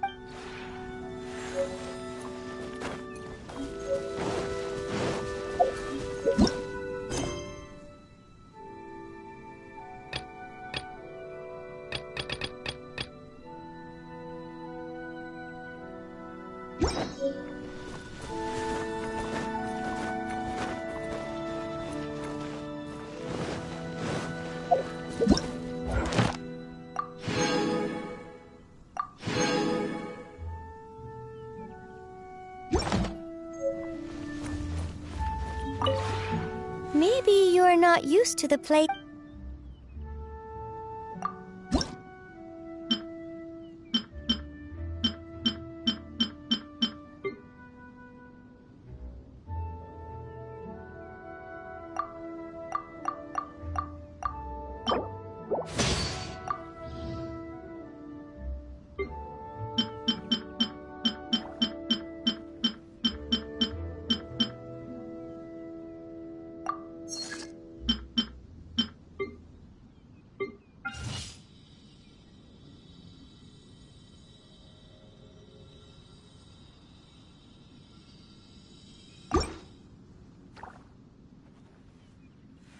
If you ever have...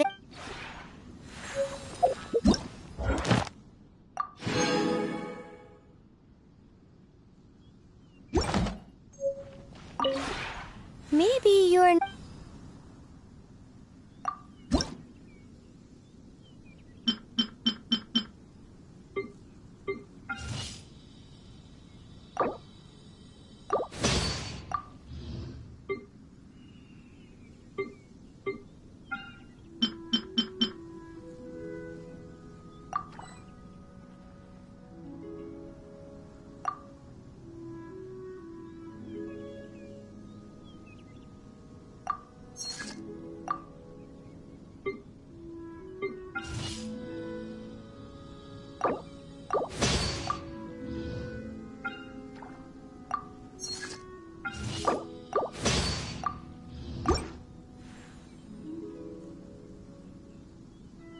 If you ever have...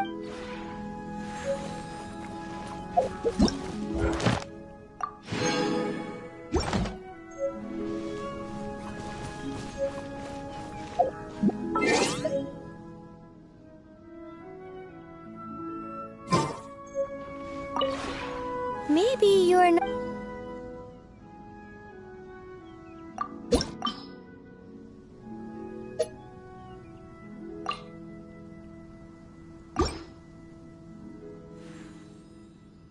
If you ever have...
Maybe you're...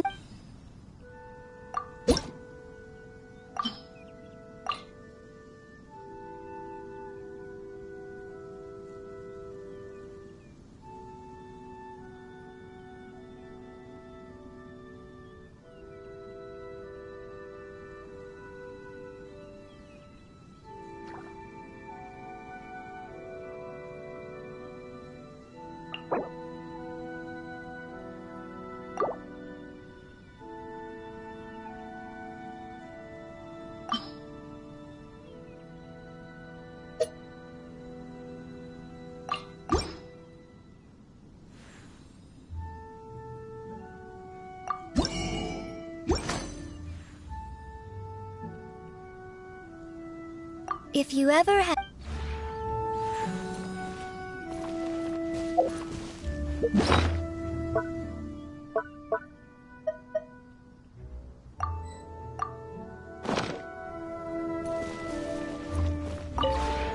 Maybe you're...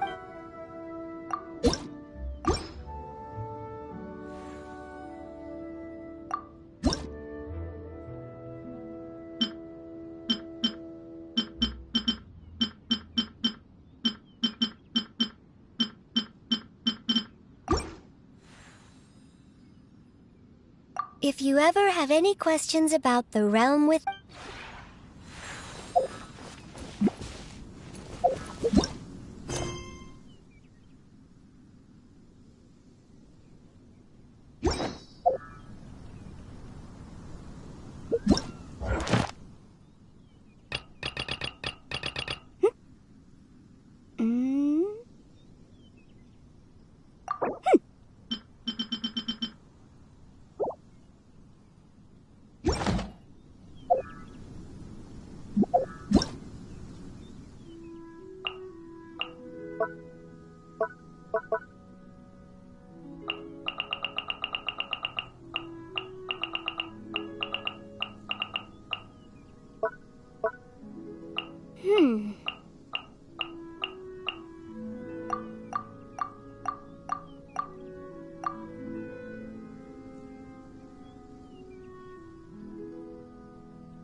Maybe you're not...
If you ever...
Maybe you're...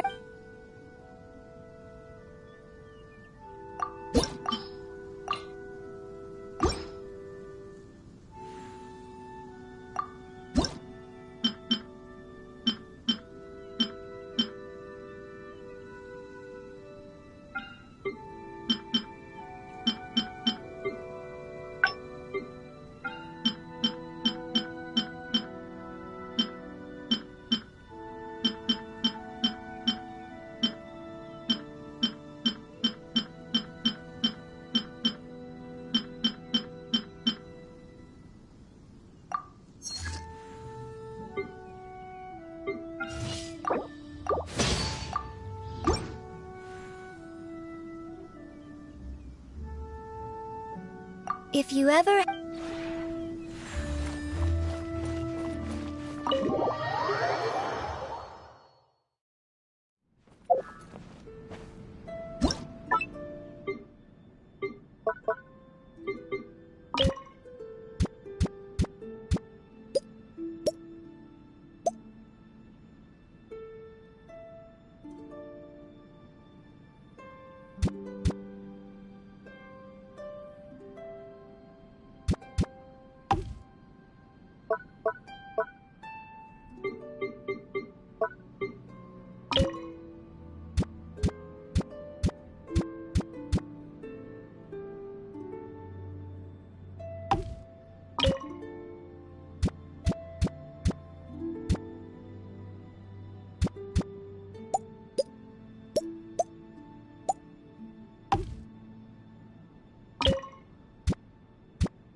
Traveler! Anything interesting?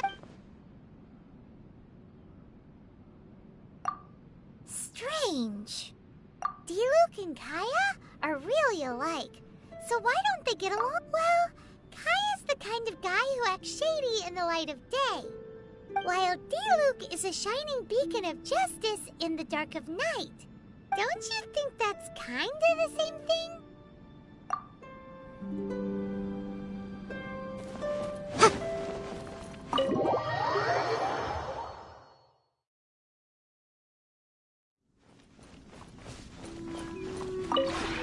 Maybe you're not...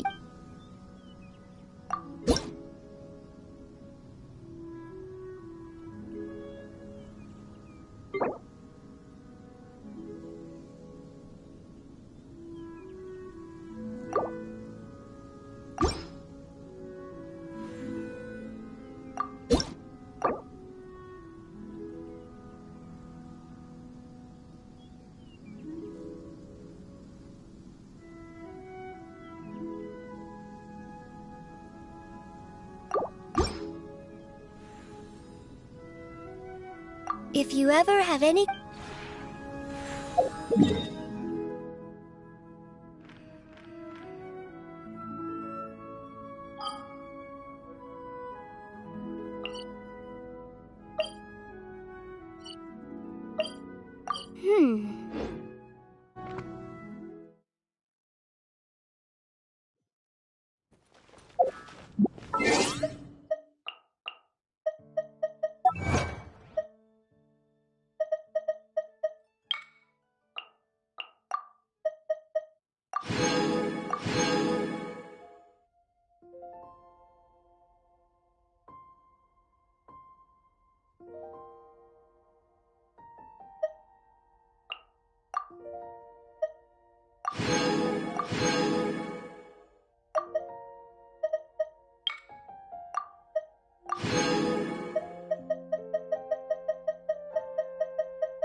will happen again? Have you heard? The rite of parting.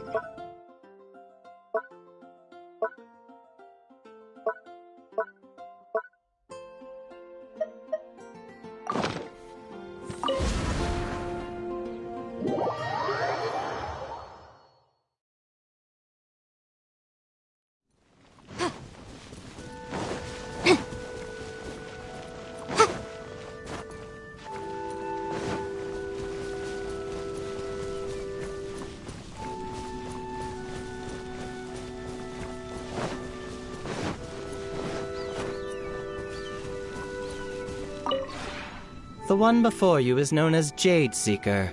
One travels far and wide, seeking naught but to witness all of the treasures this world has to offer. Ah, encounter...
Maybe you're not...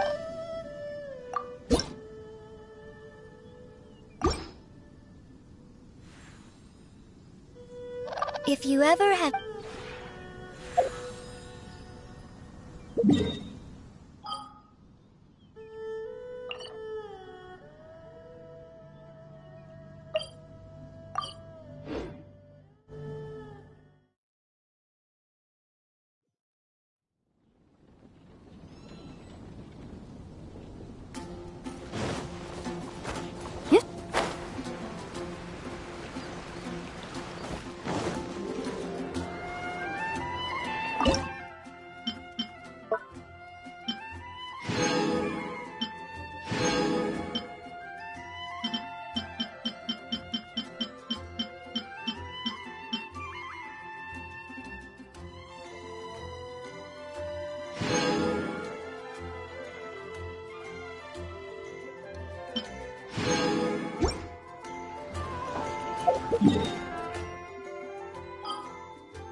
is it?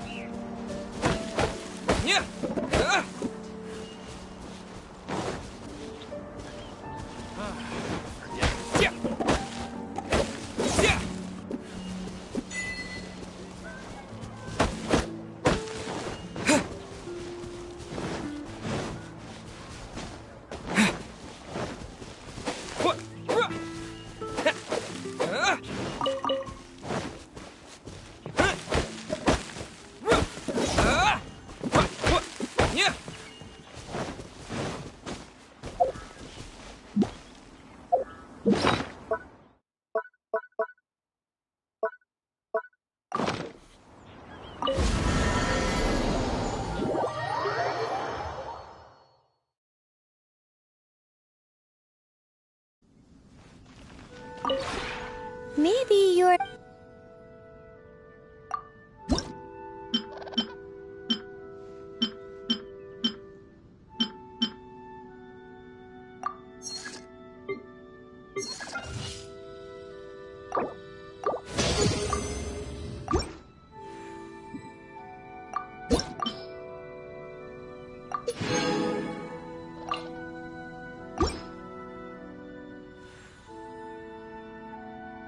If you ever have it...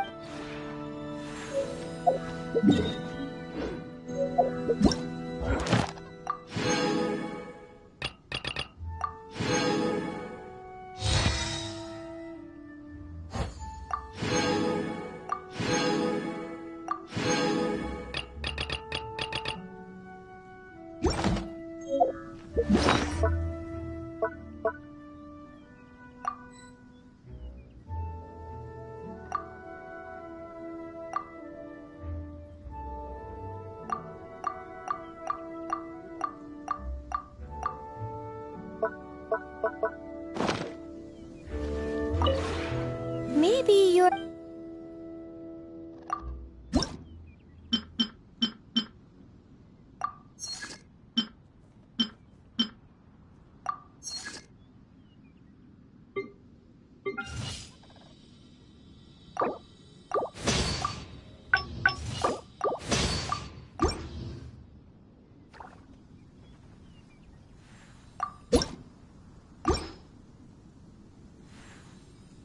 If you ever ha...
If it isn't my favorite... by the...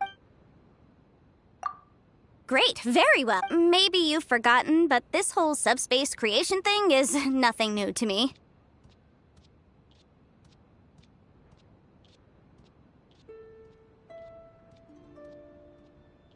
One does, as a matter of fact. One thinks you should create a few rooms specifically for housing legal codices. But this is your home, of course. The rules are yours to decide. You should worry about yourself, not me.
Hello. Is there some matter of importance you wish to discuss with me? This is a comfortable environment, a good place to be calm and gather one's thoughts, much like the days in the Jade Chamber. Oh, you missed. An environment can't be judged purely on its size or opulence. I sense the time and effort that you have put into this place, which reminds me of the time, or to put it another way.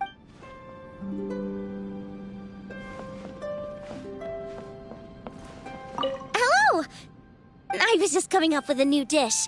Don't worry, nothing too strange. I love it! Very cozy. And there are so many new and interesting things I've never seen before. Just a shame more of them aren't potential ingredients.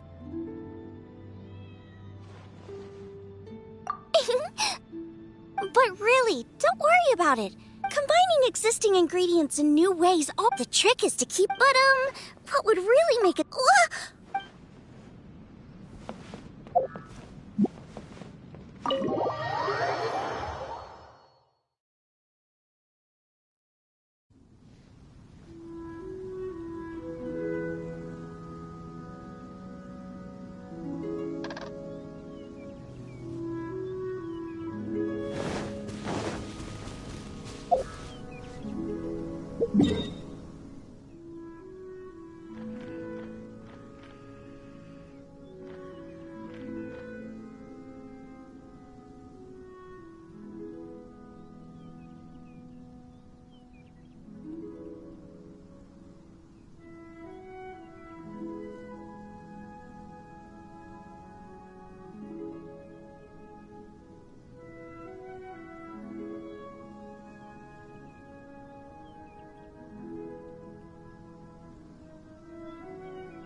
Traveler, please, over here.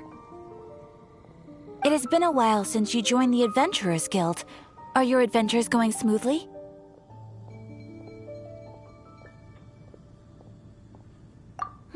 Is that so? Apart from your own skills, reliable teammates are also indispensable when adventuring. Another person to count on is always good after all. But recruiting such dependable companions is no easy matter, is it? Yep, and it's even harder to get a guide as good as Paimon. Ah, yes. I do have some information that may be of help to you. Let me consult our records. Ah, there it is. There's been a certain blonde stranger who arrived in Mondstadt lately, dressed in most unusual clothes. Blonde. Dresses all funny. It feels like Paimon's heard this one before. Wait, do you mean... Does that stranger's face look anything like his? Like the honorary knights? No, they couldn't look more different. This stranger is a very tall man, and even has an eye patch. Seriously? How does this have anything to do with Kaya? Eye patches can't prove that you're related anyway. That stranger declined the guild's invitation, so I can't say that I know anything about the relationship between him and Mr. Kaya. Nonetheless, you can look for him if you're interested. Perhaps he might accept your commission instead. After all, it is not uncommon for some adventurers to not want to be limited by the guild, but be happy to accept a fellow adventurer's requests. And should the stranger be a strong adventurer indeed, he would certainly be a big help on your journey. Please don't talk down on yourself like that. You are the honorary knight of the Knights of Favonius, after all. Your deeds are the stuff of song for all the bard. Well, as to Ferk, he stands guard at the. I wish you ever.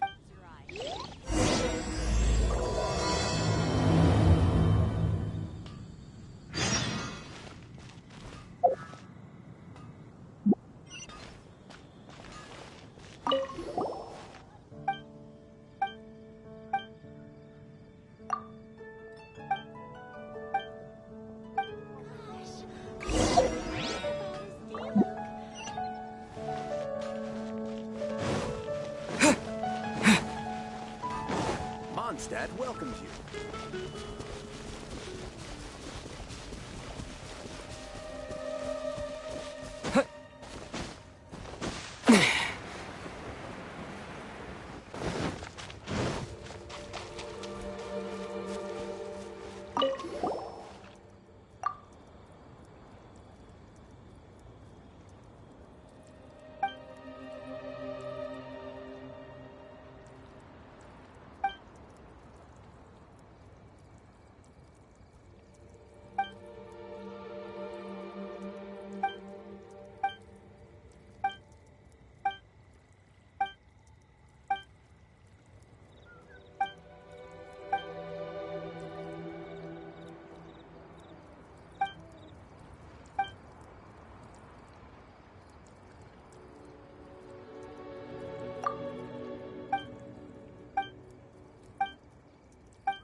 You've got it! You got it!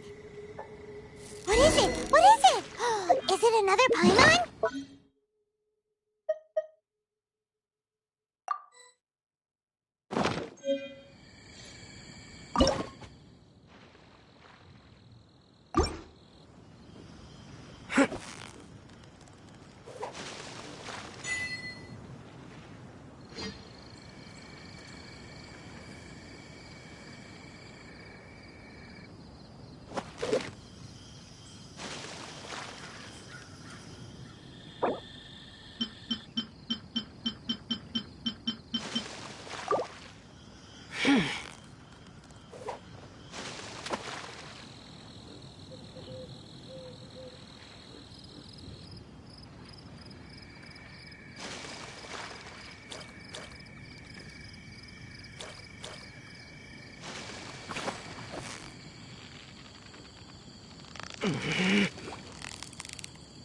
Victory is almost ours! Whoa! Nice catch!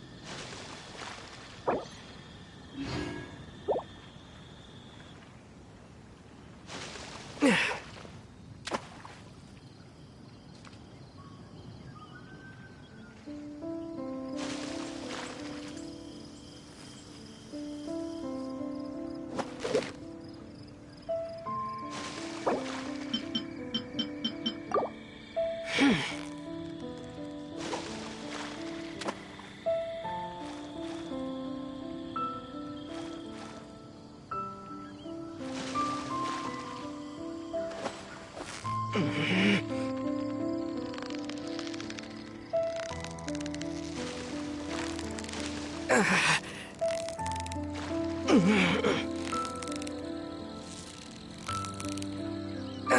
close, so close! Stay cool! What is it? What is it? Is it another Paimon?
Victory is almost ours!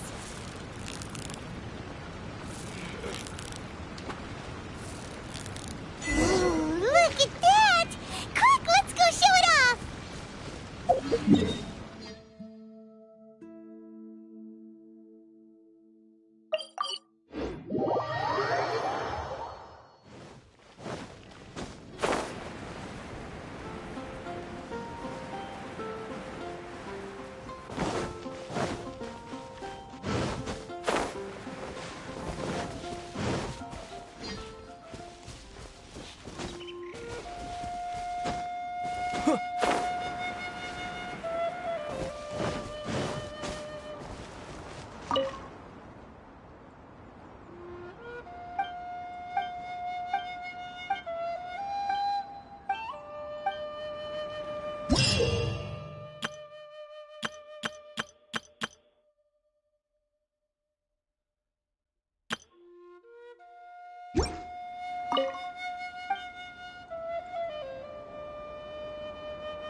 Honorary knight. Is something the matter? A stranger with an eye patch. Let me think.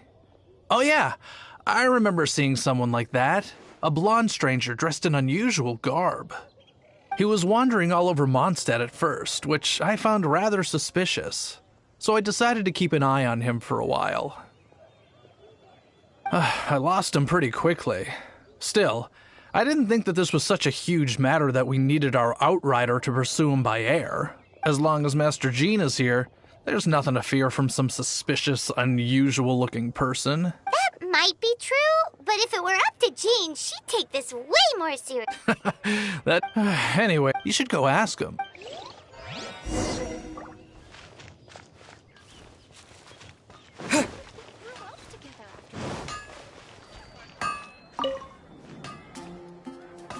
What? You need something? Here, I remember him. He showed up a few days ago asking to buy a bunch of forging materials. Can't say I've heard of any of the materials he mentioned, though. He then had a look at the weapons in my shop before leaving. I've heard that he can be found drinking at the Angel's Share.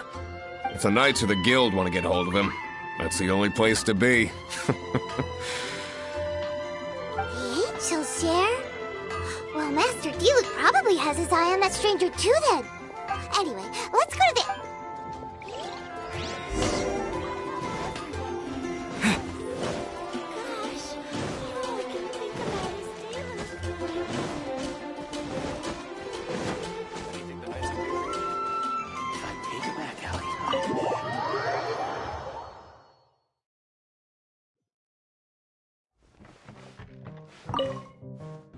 What will it be? Grape juice or apple cider?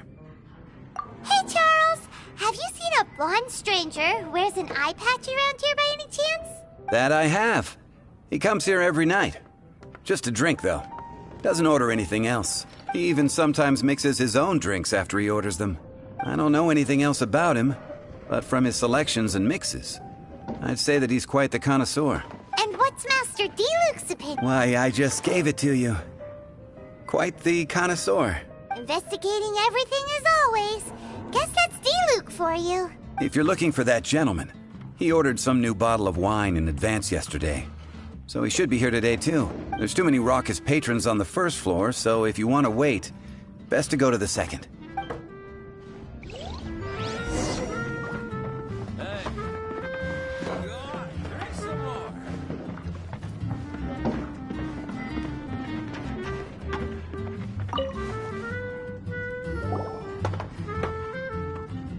Ah, welcome, sir.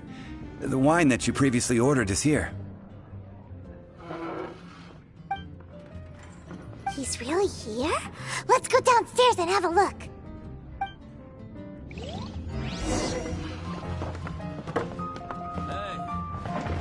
Go on, drink some more.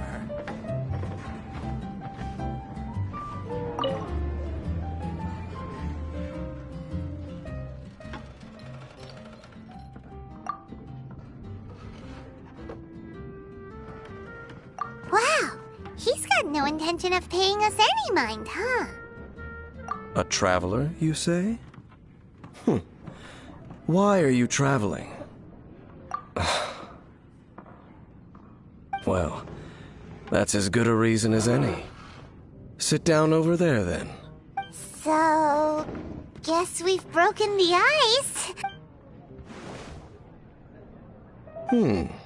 That little one beside you. That's not true! It's indeed a good thing. My name's Dainsleif. I suppose you have some business with me? Sure. And he was so cold just a moment before. Paimon's got a bad feeling about this. But I will require advance payment. 500 mora, and 3 answered questions. The 500 is a one-time fee, and we'll settle the questions in a moment. That's it. Well, now Paimon's got a really bad feeling. That kind of compensation can't be right. Ah, thank you. Now, as for my questions, I'd like you to answer them here and now.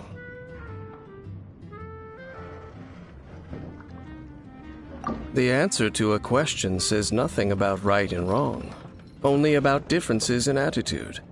I only wish to know what your choices are. You need only answer. Question 1. The crisis Mondstadt faced was resolved by an alliance between yourself and that Animo Archon who calls himself Venti. Who, in your view, was the key to ending that crisis? I know everything that I should. Well, answer the question.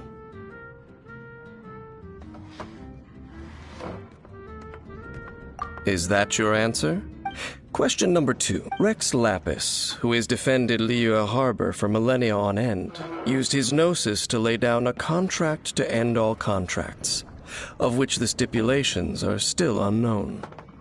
Who do you think will defend Liyue Harbor in the future, now that they've lost their deity? So that's your answer? I see. Now for my final. This world has people who gained visions and those who did not. Which of the two do you think hold more importance in the eyes of the gods? So, this is your... It seems that you're different from her. I'll take that 500 mora. And now I also understand your views on this world. As we agreed, you may now commission me. That said, I only take commissions related to the Abyss Order. Like you, I am currently on a journey. You intend to find your sibling, while I wish to oppose the Abyss. Ugh. I have come to... An abyss? An even more twisted abyssal being. One that commands the Abyss Mages. Oh, that's right! We've just been fighting against the Fatui and Liyue, who are human too. We haven't encountered the non-human Abyss Order at all. There's some reason behind that, I'm afraid. It's possible that they may have been under orders to avoid your path. Oh, that does sound pretty dangerous. Maybe they're looking for a better time to... That manner, it's just like hers. Well then, let's go see for ourselves, shall we? According to the leads I have on hand, the Abyss Order has re-infiltrated the temple. Let's meet up at the temple.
Hey.